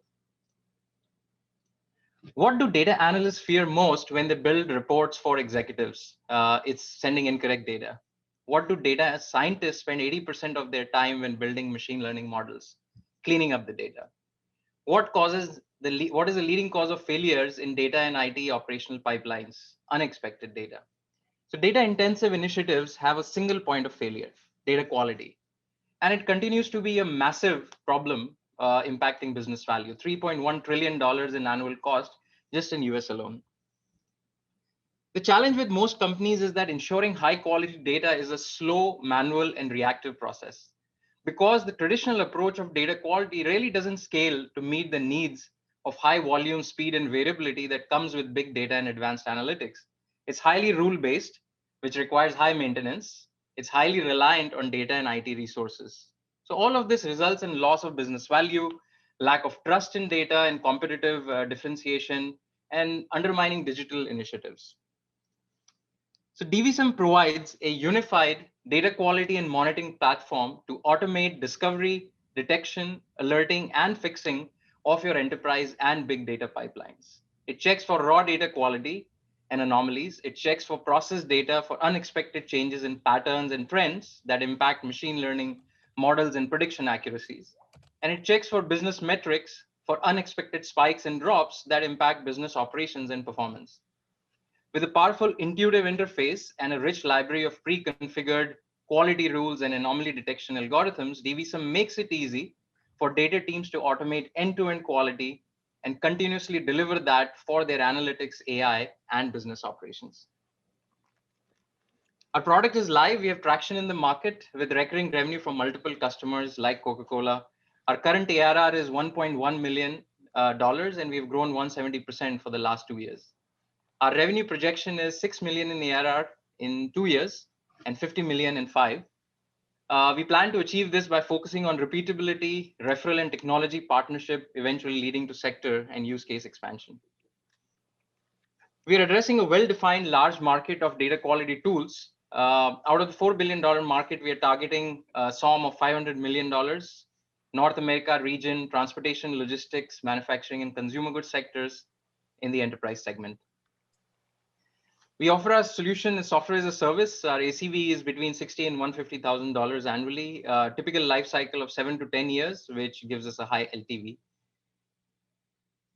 Our competition is, traditional DQ vendors, the new breed of data observability tool vendors, and then in-house data engineering teams. Really, our differentiation is the fact that we are able to cover data quality end-to-end from static master data all the way to streaming data. The ease of use, not just for your engineers and scientists, but also for your data managers and data analysts. And the fact that we're able to orchestrate the resolution, not just alerting, but also resolving the errors, ultimately delivering faster time to value for the customers. Our proof is head-to-head wins against competition. We have a well-rounded starter team. I'm from IIT Bombay 98. I have 20 years of experience in supply chain and analytics, working with companies like Dell, Philips, Cooper Tires. I've seen the problem of data quality impacting projects and operations firsthand.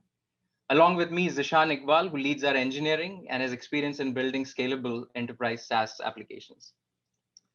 We're looking to raise a pre-Series A round of $5 million for a 2-year runway. The primary focus of investment will go towards scaling our revenue engine, and the goal is to achieve 6 million in ARR with 35 to 40 new logos. In summary, we are addressing a large global market. We are delivering a high-value sticky product that translates to high ACV and LTV, and we've proven traction and demonstrated growth. That makes us a great opportunity to invest in. Thank you. Happy to take any questions.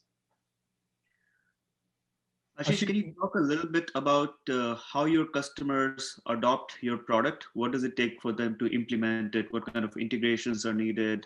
How long does that take?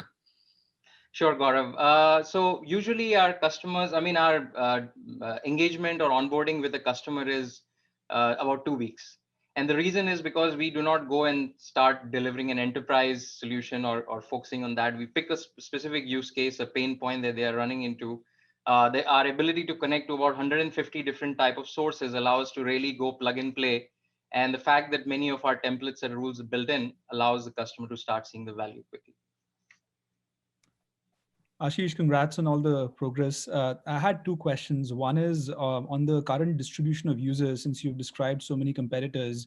Of your current users, like how many are what is data science versus data engineer versus data analyst kind of distribution? That's one.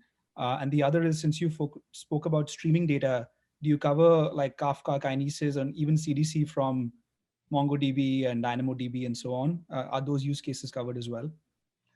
Hi, Apurva, good to talk to you again. So to answer your first question, our current distribution, of course, a lot of focus is, or a lot of our current usage is one on the, I would say, master data side, of course, and the data engineering teams, which are really impacted by input data. And I would also say the analyst side, the data analysts who are really looking at the process data, what might be impacting their metrics. The data science drift use cases are still very new, and and there is an overlap with anomaly detections, etc. And so the data science use cases are the ones that we are coverage is low, but that's one we see a lot of demand in. To answer your second question, the Kafka, Delta Lakes, or CDC, as you said, yes, the fact that we're looking at only the net change data that's coming in, or specifically rules applied to the new data, and looking at what really happened seasonality wise of the previous patterns. So yes, we are able to support those use cases. Those are still new, and there's a networking company we're working on where we are trying to apply that particular use case. Got it. Thanks, Ashish. Thank you very much. I think we have Monique with us. Ashu? Yes, I'm here. How are you? Hi, Monique. Thank you very much for joining us. We are continuing our sessions, and Ashu is with us as well.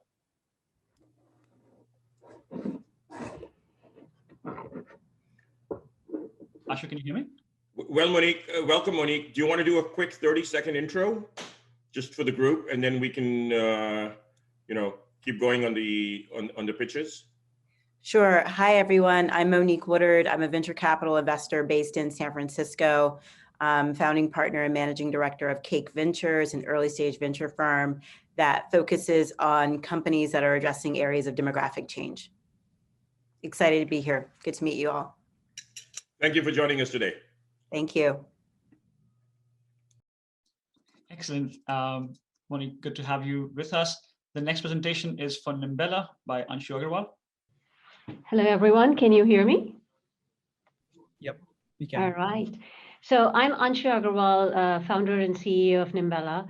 Nimbella is a cloud agnostic serverless platform that enables developers to easily build and run stateful applications. Cloud has made infrastructure really simple, but at the same time, it has become increasingly complex. As you can see here in this AWS console, there are hundreds and hundreds of services that a developer needs to know about to figure out what services to use to build the application. It is like putting a jigsaw puzzle without the picture. And on top of the cloud complexity, you add serverless, which has its own limitations. So what happens is if you use the popular serverless frameworks, a developer still needs to manage state because the frameworks only support stateless, and also deal with an architectural complexity. And to top it all, every cloud vendor has a proprietary framework, which makes switching from one to another very, very difficult. So if the serverless promise was to code logic once and not worry about infrastructure, then are we really delivering to the actual serverless promise? But why should anybody care? Why should people care about serverless computing paradigm? Because it is an excellent computing paradigm. It reduces your operational cost, but more importantly, it reduces your development cost because it enables you to go to the market faster than ever before. And also solving for the challenges or the limitations that I talked about earlier, it opens up new workloads and enterprise domains. So what we have done at Nimbella is created a cloud platform integrated with developer tools for coding and deployment. And we support state natively because most real applications have state. We are based on open source, so our full stack can be deployed on any cloud, public cloud, and we run as a hosted service. And also a full stack solution can be deployed on private cloud. It is really, really simple to use Nimbella Cloud. The developer is up and running in 60 seconds, and we provide all of these services within 60 seconds in your account. So you get a dedicated domain, key value store, object store, obviously on-demand compute, CDN, data backup, everything is there on developers' fingertips. All they have to do is create their project or clone our project, and they're up and running within that 60 seconds. So how are we different? There are lots and lots of serverless point products that are filling in the gaps, but we are the only platform that's filling in both technical and operational gaps. There are technical gaps in debugging, tracing, monitoring, infrastructure as code. But our competitive differentiation is that we provide all of this while leveraging the underlying cloud infrastructure of any public cloud. We are actually a fairly young player, but as you can see in this Forrester New Wave report, we were compared to the big cloud vendors. And I'm very proud of the fact that we were listed as strong performers earlier in this year when we had just released our product in early access. We have a freemium business model for our hosted service. And for our software subscription, which is our full stack solution, we charge annual subscription per cluster. On the GTM front, we have a developer-first bottom-up strategy. We integrate with developer-centric products such as Postman and Netlify, which work as a developer funnels for our go-to-market. We have developers all around the world using us and several organizations. Our full stack is also in deployment at 2 cloud providers in Europe, where these cloud providers are going to offer serverless service to their install base. We raised $4 million in December of 2018. I'm sorry, I skipped one slide. We raised $4 million in December of 2018, and we will be raising money in the first half of next year. The funds will be used primarily for go-to-market and developer relations and engineering. We are currently a team of 16 people, 16 full-time folks, and we have 3 founders. I ran product and marketing for several startups in the Valley before, which were all acquired. Roderick Raba is my CTO, and he is the creator of Apache OpenMix, which not only powers Nimbella, but also powers IBM Cloud and Adobe I/O and many more enterprises. And Eric Swildens is a very successful serial entrepreneur who has founded 2 companies prior to Nimbella. I want to leave you guys with our mantra of ours.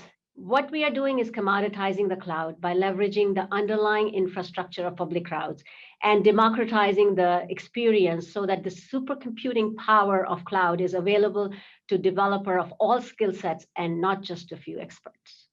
Thank you. Good timing. Thanks. Thanks, Anshu.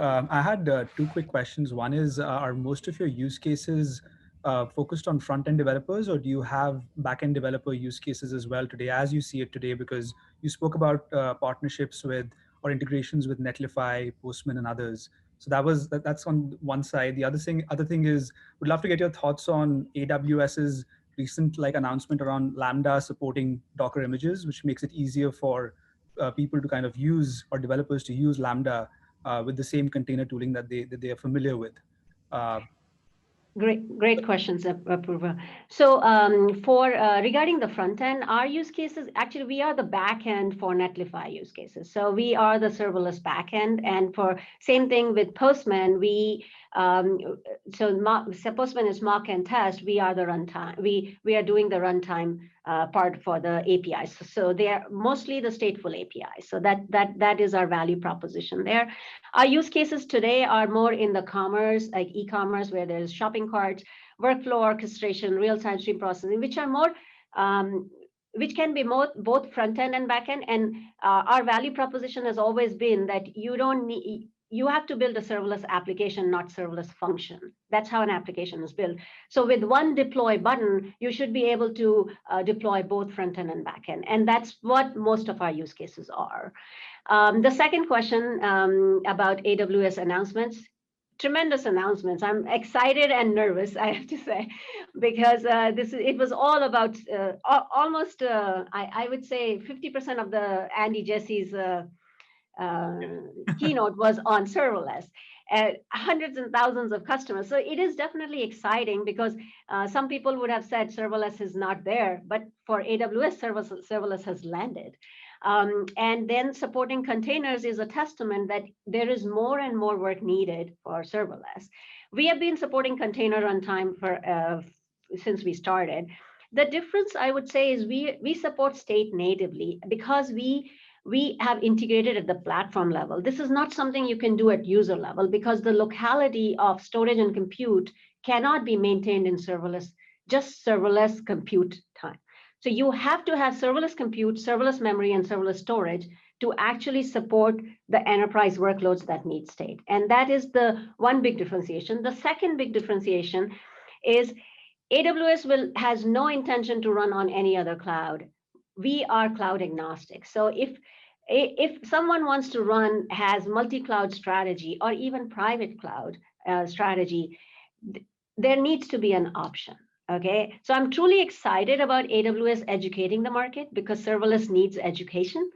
Okay, and obviously they are the big big whale here, but definitely excited. We have our differentiation, and we have to hone in on that. Thank you. All right. Any other questions? We are at time right now, Anshu. Okay, thank you. Thank you very much for the presentation. Very nice. Sanjeev, are you with us? I'm doing a quick check over here. I guess not yet. I am going to continue for our next presentation then. Curie AI by Sridhar. Go ahead, please. Hello, everyone. Very nice to connect with you all. And just starting my screen.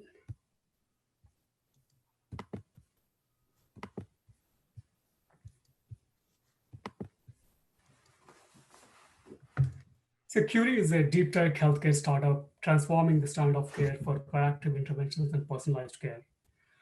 We are focused today on respiratory conditions, both chronic and acute, and heart failure. And these conditions affect more than 1 billion people globally. And they are the leading cause of death by disease. For example, conditions like pulmonary disease, COPD, it is the third leading cause of death by disease. And heart failure accounts for more than 50% of the deaths in the cardiovascular conditions.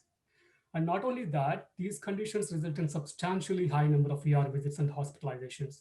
In the US alone, there are more than 10 million ER visits and hospitalizations happening from these conditions. And if you try to understand the fundamental reason behind those horrendous stats, there are two. The first one is in the case of exacerbations pre-hospitalization, there is elevated levels of respiratory distress. However, assessment of this respiratory distress is quite complex, is multidimensional. And if you were to focus only on the standard vitals measurement, they're often a lagging indicator of deterioration in the condition. And the second side of the problem is clinicians, physicians that are treating these patients, especially in the post-acute and transitional care settings, they often do not have the visibility to make these proactive interventions. And at a product level, our solution is exactly enabling those two fundamental shortcomings, addressing those two fundamental shortcomings. First one is we have developed this unique AI for monitoring the patients that have this chronic levels of respiratory distress. The second part is whatever we are learning from the patient about the patient disease state, condition progress, and so on, and converting that into actionable data for disease management. And that is to be consumed by the clinicians and the care teams. Elaborating on the first part, so we have developed this unique AI for objective assessment of respiratory distress. We're calling this new fifth vital sign. And the way it works in practice is we do this passive continuous monitoring of data from standard audio sensors. So there is a device placed next to the patient on the bedside typically, and we do this overnight monitoring every day. And based on this, we understand the level of respiratory distress in a very rich detail. We understand that along 18 dimensions. For example, if the patient has any shortness of breath, any audible wheezing present, is there any presence of mucus, level of congestion, is there any coughing, what type of coughing, frequency of these symptoms, and so on. Very rich level of detail. And to train this AI, we also have been putting together this first of its kind database. Today, the AI is trained on more than 1 million hours of annotated audio. And for the patient monitoring, we also support standard vitals measurement. We support several FDA cleared connected devices already. There is a connected pulse ox, blood pressure cuff. There's a connected glucometer as well, connected weight scale. But from all these, we're trying to learn as much as possible in detail about how the patient is doing in terms of their disease state, severity, and the condition progression. And the second part is all about enabling our secure HIPAA-compliant clinician platform, enabling extensive set of tools for the clinicians and care teams to enable these proactive interventions and the personalized care. So we have tools for daily risk stratification that work both at the individual level and also at the population level. And we generate incredibly powerful longitudinal data, history of condition progression, resulting in personalized patient profiles, and precise insights on for example, any early detection of deterioration and so on. And there is also objective data if there was any intervention made, what is the effectiveness, is it working or not, and so on. We are seeing incredible outcomes. We have been live for commercial deployments since the early 2020. We have already supported more than 1,000 patients in our commercial deployments. And this is the data from those deployments. We see more than 60% reduction mortality rate and substantial reduction, up to 90% reduction in the hospitalizations. And even in the case of hospitalizations, depending on, because of the proactive nature of the interventions that were made, the average length of stay tends to be 2 days shorter. In a nutshell, the proprietary technology that we have developed for understanding this respiratory distress, the new fifth vital sign we're calling, that is really enabling us to understand the deterioration in the condition on an average 2 to 4 days in advance compared to the standard vitals measurement alone. Like I was saying, I mean, we have several commercial deployments. We're deployed in multiple settings, in acute, inpatient hospital settings, post-acute care settings, and also chronic at-home remote care settings. And we're primarily working with this value-based care models, provider networks in health systems. We're currently at 300,000 in ARR, and we are well on track to increase that revenue by 10x in the next 16 months. To conclude, our vision is to really transform the standard of care for proactive interventions and personalized care. And we are well on our path to saving millions of lives and preventing tens of millions of hospitalizations. Good timing, we're at 5:40 right now. Thank you. Any questions? Happy to take any questions. Sridhar, great to reconnect. Quick question. Do you need any FDA approval? And is the technology here validated in the sense that, typically for pulmonary diseases, things like asthma, the patient has to go to a hospital, get a spirometer reading. I'm assuming you can't get that level of granularity using your methodology. So is the data that you're collecting, is it good enough for such big? So on the FDA path, we are actually on the path. I mean, we are working with the regulatory team, getting the FDA clearance for the platform. And again, the platform is currently the way the clinicians and the KTAMs are using. It's as a clinical decision support system. It's a CDS. And typically, CDS systems do not require FDA approval. Like I was saying, I mean, we're actually commercially deployed at multiple provider networks and so on. But at the same time, and the other question on about this new fifth vital sign, we actually get a much more rich level of detail on the level of respiratory distress the patients go through. In more than 70% of the cases, we actually see their oxygen saturation is perfectly fine, but they're still experiencing severe levels of respiratory distress. So combining the standard vitals with our information is really adding substantial value in the early detection of deterioration. Great, thank you. Hi, I have one quick question. Are you finding that clinicians and care facilities are easy adopters of this new technology? And what exactly is getting them over the hump to actually adopt the technology once you have it in their hands? Right. Great question. So, I mean, they're definitely not easy adopters in terms of actually timelines. But there are actually two tailwinds we're seeing. One is majority of the care models are moving to value-based care. One specific example I give is Medicare. 30% of the Medicare population is served by the Medicare Advantage plans. These are actually capped payment models, private insurance delivering care for those patient population. And that is expected to grow to 50%. So there are more and more players working in this value-based care models, where there is high incentive to keep the costs down, not fee for service. The second tailwind is definitely, I mean, since the pandemic, definitely there is an increased accelerated adoption of digital health solutions, anything that is actually helping the workflow optimization, preventing these hospitalizations in the remote care and so on. Thank you very much. And that is the time we have for the moment. Thank you, Sridhar. Next up, N5 Technologies, Girish. Hi, my name is Girish Muthreja. I am the founder and CEO of N5 Technologies. They say data is the new oil. Actually, data is really the new crude oil, where the real need is to be able to extract information from this data.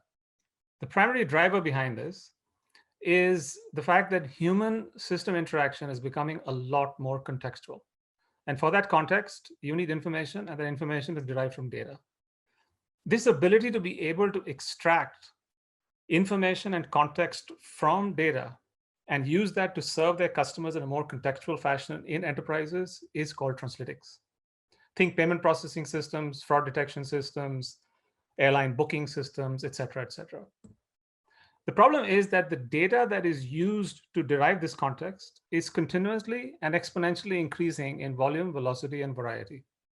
The traditional mechanism, which is the mechanism of batch analytics, to analyze this data in batch and extract information from this data to serve the customer in a contextual fashion, doesn't work. It's too slow, it's too expensive, and there are business capabilities that are needed by these analytical systems that are not possible using the batch paradigm. So there is a lot of innovation going on in this space to address this problem. The innovation is centered around performance, the ability to be able to query large amounts of information in order to, in lower latencies, and the ability to be able to work with moving sets of data in a more efficient way. Translytics solutions, though, are much more complex solutions. They are solutions that need to bring together a variety of different data management techniques and stitch it with compute. So for example, data storage, data streaming, data analysis, the ability to serve data and real-time processing of that data. Currently, translytic solutions are built by stitching together all these different variety of different technologies, which is resulting in systems that are not as resilient, performant, or in any way meeting the needs of translytics solutions. This is where we step in. The translytics problem fundamentally is actually a data plus compute problem. And so if you really want to have a step function in the translytics space, it is important to look at the problem as a unit of data plus compute. This is what we do. When we started N5 Technologies, the question was, do we just build a technology that is incremental technology in the translytics space? Or actually, do we take a step back and see whether there is a need to, or there's a way by which we could enable a step function in data processing capabilities, given the fact that this data tsunami is not going to decrease? In the process, is it possible to actually cater to all the needs of a translytics solution and commoditize a product that addresses translytics? So we took a step back and we said, is stitching together products that are in storage, serving, streaming, analytics, compute, is that the only way of solving this problem? Or is it actually possible to take these capabilities of storage, serving, streaming, analytics, and put it into a single data node from an engineering standpoint and scale this out using a multi-node architecture? In doing so, will this indeed result in a step function improvement that we are looking for? And will it also be easy to use and be totally available, while at the same time address holistically all the needs of a translytic solution? It took a few years for us to do this. We went back to the drawing board. We started asking all the basic questions. And in the process, we did achieve this. Multiple iterations, but we built a new transaction engine. We leveraged concepts like data gravity, in-memory computing, low latency networking, a microservices architecture. We engineered with mechanical sympathy, incorporating parallel processing, and were able to achieve what we set out to do. The question is proof in the pudding. What did we actually yield once we actually built it? We went out to the market, talked to a few customers, and in the process, we have a very impressive result with what we had accomplished. A 25x increase in loyalty revenue in a hospitality e-commerce customer, a $50 million cost reduction per annum, and a 5x latency reduction for equity trading systems, a 50x latency reduction in an equity trading system in a hedge fund, and a 50x increase in throughput and a 20x reduction in latency in a payment processing prospect. This is the kind of step function we've been talking about. In conclusion, N5 Technologies is a company that addresses the translytics market. It has a product that is purpose-built for translytics. It approached the problem very differently, questioned the status quo, and in the process, built a product that enables step function in data processing and holistically addresses the needs of a translytic solution. Thank you so much. Any questions that I can answer? Girish, this is Apurv. Great to reconnect. I had, when you're thinking of the users of your product, are they like data engineers or are they data analysts who are using it today? And like, what solution are you replacing today? Is it going to be Databricks or something else? Well, it's actually most of the solutions that we are replacing are solutions that are homegrown, that stitch together these various products, right? So, and it's not necessarily replacing the entire systems. It's more of an organic rollout that happens where when people build translytic solutions, they are actually stitching together all sorts of different data management and compute technologies. They find that there's a bottleneck in a particular area because there are certain analytics that need to be done, or say that data processing needs to be done. And they go and replace that portion with our system and then begin to start rolling out our technology into the other areas. So for example, we're talking to a very large prospect in UK who are doing a payment processing and a funds transfer or funds authorization engine. They find that that funds authorization in their overall product portfolio is the one that has a bottleneck. And they decided to actually use our product there and now finding ways to move that into their payment processor, et cetera, et cetera. So it's first identifying that unique problem that requires this combination of data and compute, solve that problem and move on. I guess that's time. I think Sanjeev was with us for a moment. Is he still there? I'm checking my Zoom listings over here. Sanjeev, are you there? No, Sanjeev is not there. Our conference chair had come into the room for a moment to say hello. Next up is Alan AI by Ramo. Hi, everyone. Can you all see my slides? We can see you, but not your slides. Okay. Now we can see the slides. Okay. I'm Ramo Sinkra, co-founder and CEO of Alan AI. We are powering human-like conversations for every business app. We all know voice is the next frontier, but the existing products, Siri, Google Assistant, Alexa, haven't had major adoption in any business. And the reasons were, number one is consumers have to talk to, for example, an intermediary. Hey Siri, what's my bank balance? Hey Alexa, hey Google, play my Spotify's 80s playlist. You're talking to these intermediaries, not directly to the app. Sorry, I didn't catch that. And the functionality is limited for all these experiences.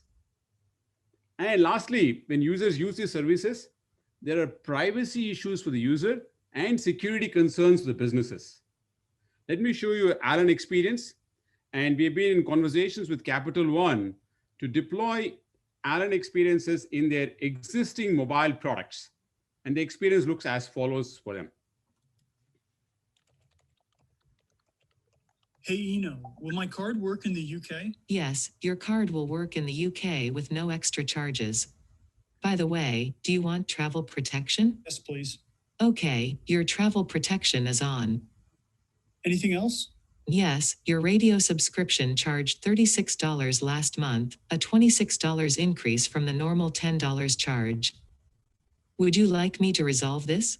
Yeah, cancel the subscription. Subscription canceled. I can also set up a reminder for your next credit card payment due. Would you like to receive text notifications? That'd be great.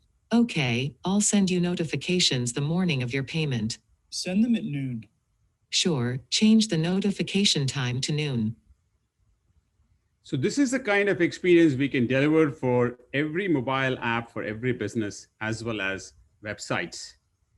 And when, as you saw, when Alan works in these systems, it uses the existing UI, it works in the app and understands the user's language and workflows used in each application. To achieve this kind of a success, we had to solve 6 problems. Number one is it has to work inside the applications. Number 2 was it has to understand the user's language and context. And the dialogue should not be robotic, more like human-like. And the entities, for example, this person was canceling an online radio. It could be like Spotify for you, or it could be like, Pandora for me, right? And when the responses come back, the existing visuals should be in consonance with the voice. And lastly, when a business deploys a voice experience for their users, they need to be able to iterate the AI model really fast to get to an optimal experience. And that is what we had to do.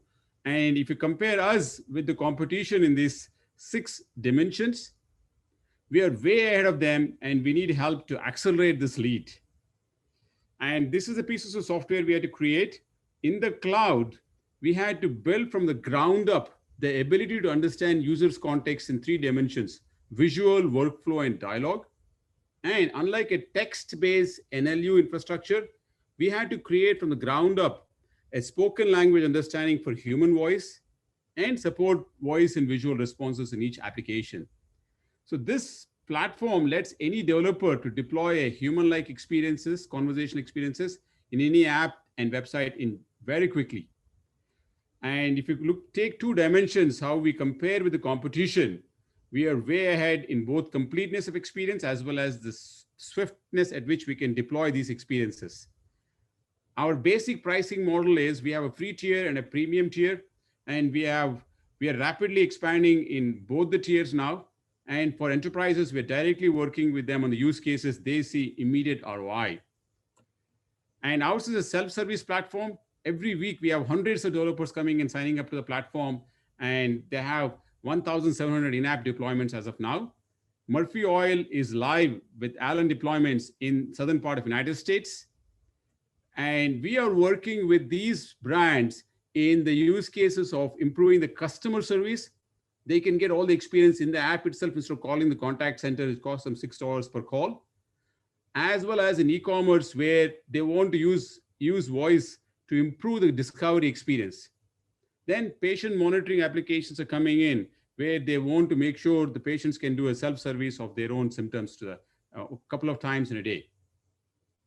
Our market is $30 billion in total available market for us. And we as a team are focused on the top of the pyramid directly. And our self-service platform takes care of the bottom 2 segments of pyramid.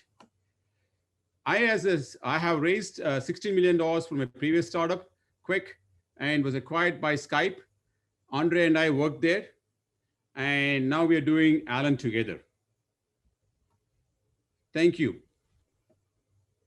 Thanks, Ramo. I had two questions. One is, does your product and technology integrate with open source solutions like Rasa out there that are also on the conversational AI side? That's question number one. And the other side, do you also manage the content piece of it? Do you have a content serving engine as well, which is managing the content that is being delivered to the end user? So two different questions. Yeah. First is Rasa and these products are completely text-based NLP infrastructure products. They compete with BERT and other things. There is no, I mean, for voice, we had to do something for spoken language understanding from ground up because the noise in voice is very high.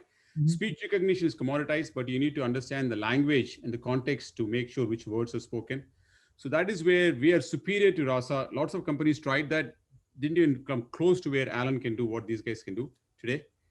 The second thing is, question is content, right? You mean like, all the AI models? I'm talking about content in terms of answers that are being delivered to the customer for support and other kinds of things. That's correct. So this is becoming a property of each company.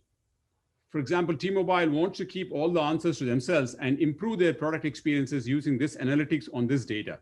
That's the biggest request we're getting now. Even Capital wants to discover what new products to launch for their customers. Like, they want to get more billing options, more payment options for their bills, right? So this is the content that's a property of that particular business. It doesn't belong to us from a privacy and security concerns. But we provide analytics infrastructure which will answer those questions for those businesses. Got it. But you don't manage that CMS for the customer? No, it's a repository in Alan Cloud, but they have access to it. We don't. Got it. It's all anonymized for us. Right. Thank you. And the language model gets refined for each business based on this data, where it cannot answer some questions, then they refine it. And there's a supervised learning module too, where they can go and augment the AI model to include the new phrases or questions they're asking. Got it. Thank you. Unless there are other questions, we're going to transition to having. Actually, this was the last question, possibly. Go for it, Vab. Did you have a question?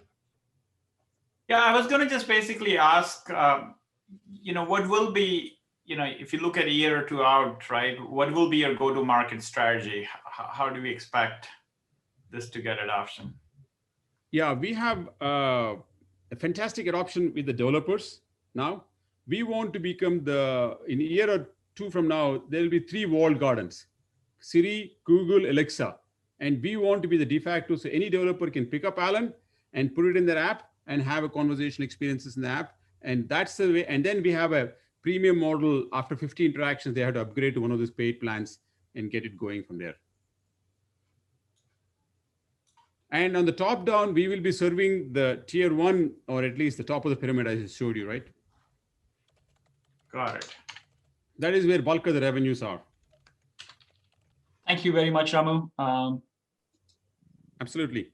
Couple quick housekeeping notes. I've been looking at the audience conversations going on the event website. All your presentations have been very nicely received. Just want to let the audience know, if you go to IIT2020.org/invent, that is where you can see the list of sessions. There's like 2 tabs for day 1 versus day 2. You can see the names of all the companies that are presenting. You can see the names and profile links for our wonderful panelists who are there. So IIT2020.org/invent. The second thing is, if you go to the Play Store or App Store and search for IIT Invent, there's an IIT branded Invent app, which is where our startups are also putting together their profiles. You can kind of log in there and take a look. This is not supposed to be a 2-day only affair. We have brought together these wonderful, ingenious organizations. The goal here is to build this global community of IIT entrepreneurs and have a place where you can browse the amazing work that has been done. Ashu, over to you. Wonderful. Thank you, Animesh. So that was the last presentation from the companies. Hopefully, for the mentors and judges in the group, and for everyone in the audience, this was it gave you a flavor of the diversity of things that IIT alumni are doing in startup land. As Animesh said, this is just a very small sample. I think there's a lot more on both the Invent website and more broadly that's happening in the community. We wanted to use the last 20 minutes or so as an opportunity to have a little bit of a discussion around some of the topics that we started to sort of scratch in the morning when we did our kickoff panel. But before going into any more details, I wanted to have each of the judges and mentors here maybe spend a minute each on their areas of interest. So, I'll start with Vab, and Monique, I'll go to you next. But Vab, what are your areas of focus in a minute or less?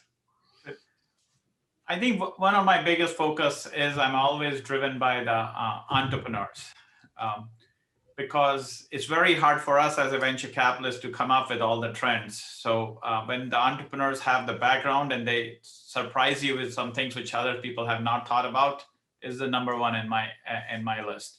The areas basically are, future of the enterprise, either as a SaaS or a new software, or new hardware, software to really, which you can sell into the enterprise pretty broadly in the corporations as area of focus. And I'm personally very interested in digital health. And on digital health, where computer science and healthcare is coming together, and you can again use data, machine learning, and really either make the life of the frontline healthcare workers easier, or being able to help detect issues ahead of time, or in the back end of the healthcare systems. Thank you, Vab. Monique, do you want to go next? Maybe spend a minute on what your areas of interest are, and we'll go to you, Gaurav, next. Sure. It seems like my video, the host stopped my video, so I don't have video access, but let's go back. Oh, thank you. Oh, there we go. Hopefully there we go. So I really focus on anything that the consumer touches or that the consumer has some experience with, whether that's a actual consumer product or whether that is a product that is selling B2B, but has some sort of consumer component. And I really look at areas of growth that are touching emerging demographics. For instance, the 10,000 people turning 65 every single day, this massive aging market that has implications across healthcare, across financial services. Also very interested in the future of work, especially the future of work for people as they age and decide not to retire, and as well as other demographic changes like, a mostly female user base being able to drive companies to unicorn status. So anything that speaks to a deep and lasting change to the internet user base is something that I'm always really interested in. Ramo, I thought your presentation and your demo of Alan was really compelling. So I really love the way that consumers are really starting to interact differently with products, especially using voice. I think that's a huge opportunity. So yeah, I think those are my primary focus areas. That's super helpful. Gaurav, do you want to go next?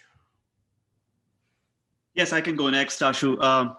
Great. Hi, everyone. So, as a firm, we focus on early stage enterprise B2B startups. So these are startups that are raising typically a pre-seed or seed capital.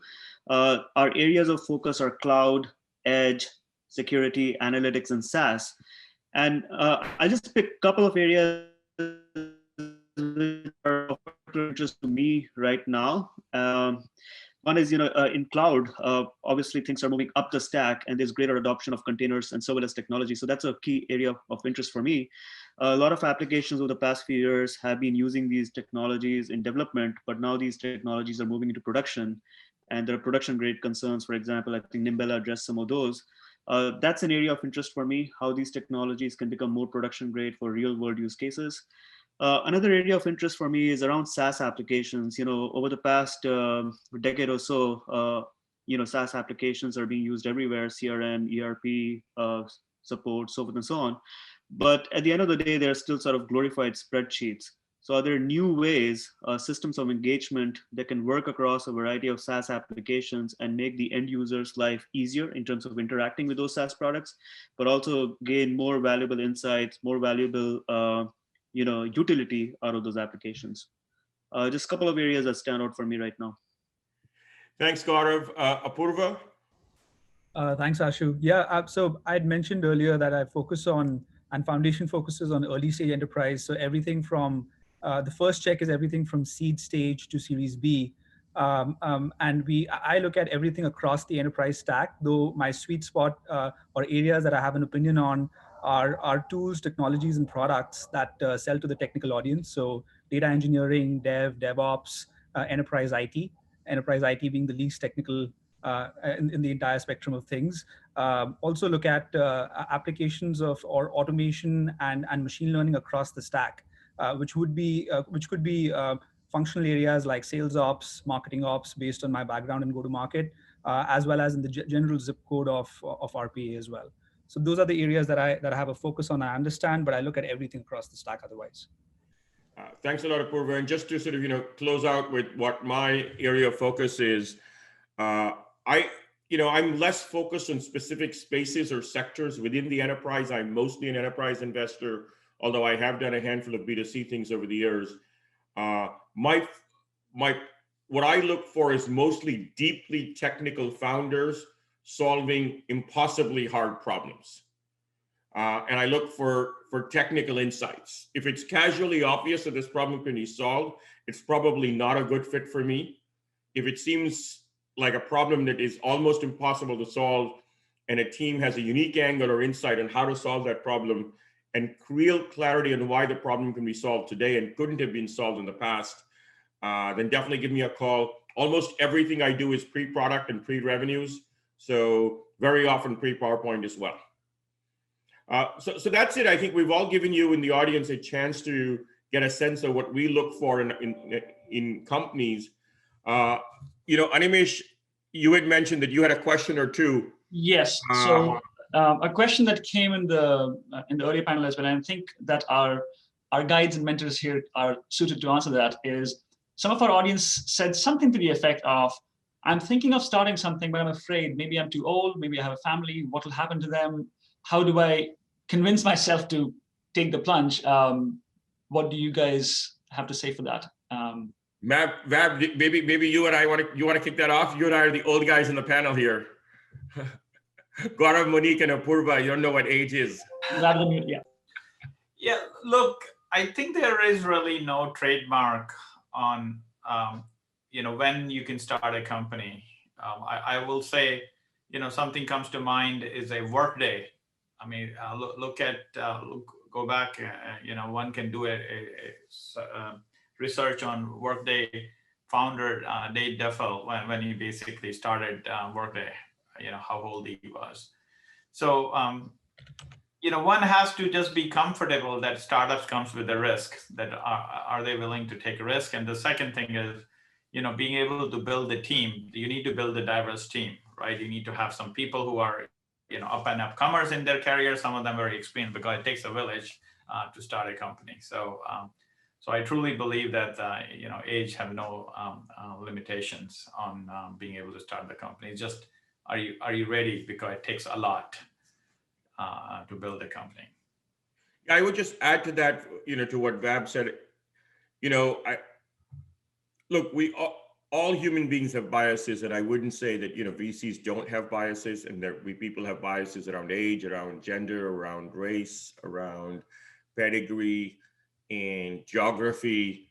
So, and our goal collectively as a community is to break through those biases. And your goal as an entrepreneur is to ignore those biases and say, how do I succeed despite that? What I will say is, if you're afraid to start a company, I think you have a reason to be afraid. The vast majority of startups fail. Starting a company is an NPV negative exercise. There's no way to soften the blow there. Almost everybody can do better in a job on a risk-adjusted basis. So starting a company is the reason to start a company is because you have this itch that just refuses to go away. You can't go to bed. You can't find a way to not do it. And you're willing to trade the most likely outcome, which is negative, but you're willing to live with that in return for the 1 in 1,000 chance that you are the success. So, I don't think there's any way to sugarcoat sort of that trade-off, because the vast majority of companies that we all invest in fail. And frankly, the vast majority of companies fail before we even get a chance to invest in them. I'll jump in with a quick comment. I mean, starting a company is definitely, one of the most difficult things that a lot of people end up doing. But, now is probably the best time in history to start something new, because one, there's a huge amount of capital in the market for good ideas, for great ideas and great teams and good execution. And there's more help than ever for an entrepreneur. And so if there was a time to start a company, I think now is the perfect time to possibly, put the fear aside and start something new. I consider myself a lifelong entrepreneur. I've been a founder twice, and now I decided to start a venture firm in the middle of a pandemic. So there's something to be said about crazy entrepreneurs do crazy things and make good things happen. So, I highly value the wisdom of entrepreneurs and hope that you all get across your fear and take the plunge. Well said, Monique. Animesh, other questions from the audience or from your side? Gaurav is saying something. Go ahead, Gaurav. Yeah, I just had one more thing to that, Ashu. Being a former IITian as well as an entrepreneur myself. Hey, once an IITian, always an IITian. Always an IITian. Yes, ex-IITian. I think, until I started my company, the most difficult thing that I'd done in my life was to, pass the JEE, the Joint Entrance Exam, to get into the IIT system. But after that, starting the company was almost 10 times more difficult than that. So I think a lot of folks in the audience who are from the IITs, this is way harder than getting into the IIT. So just be aware of that. And I think the most important thing to, assess is your family situation. Everybody at different age, different time, your family situation, personal situation might be different. But a startup takes so much out of you that you need to make sure that your family and personal life is not impacted from it. That's, I think, the main thing to look out for.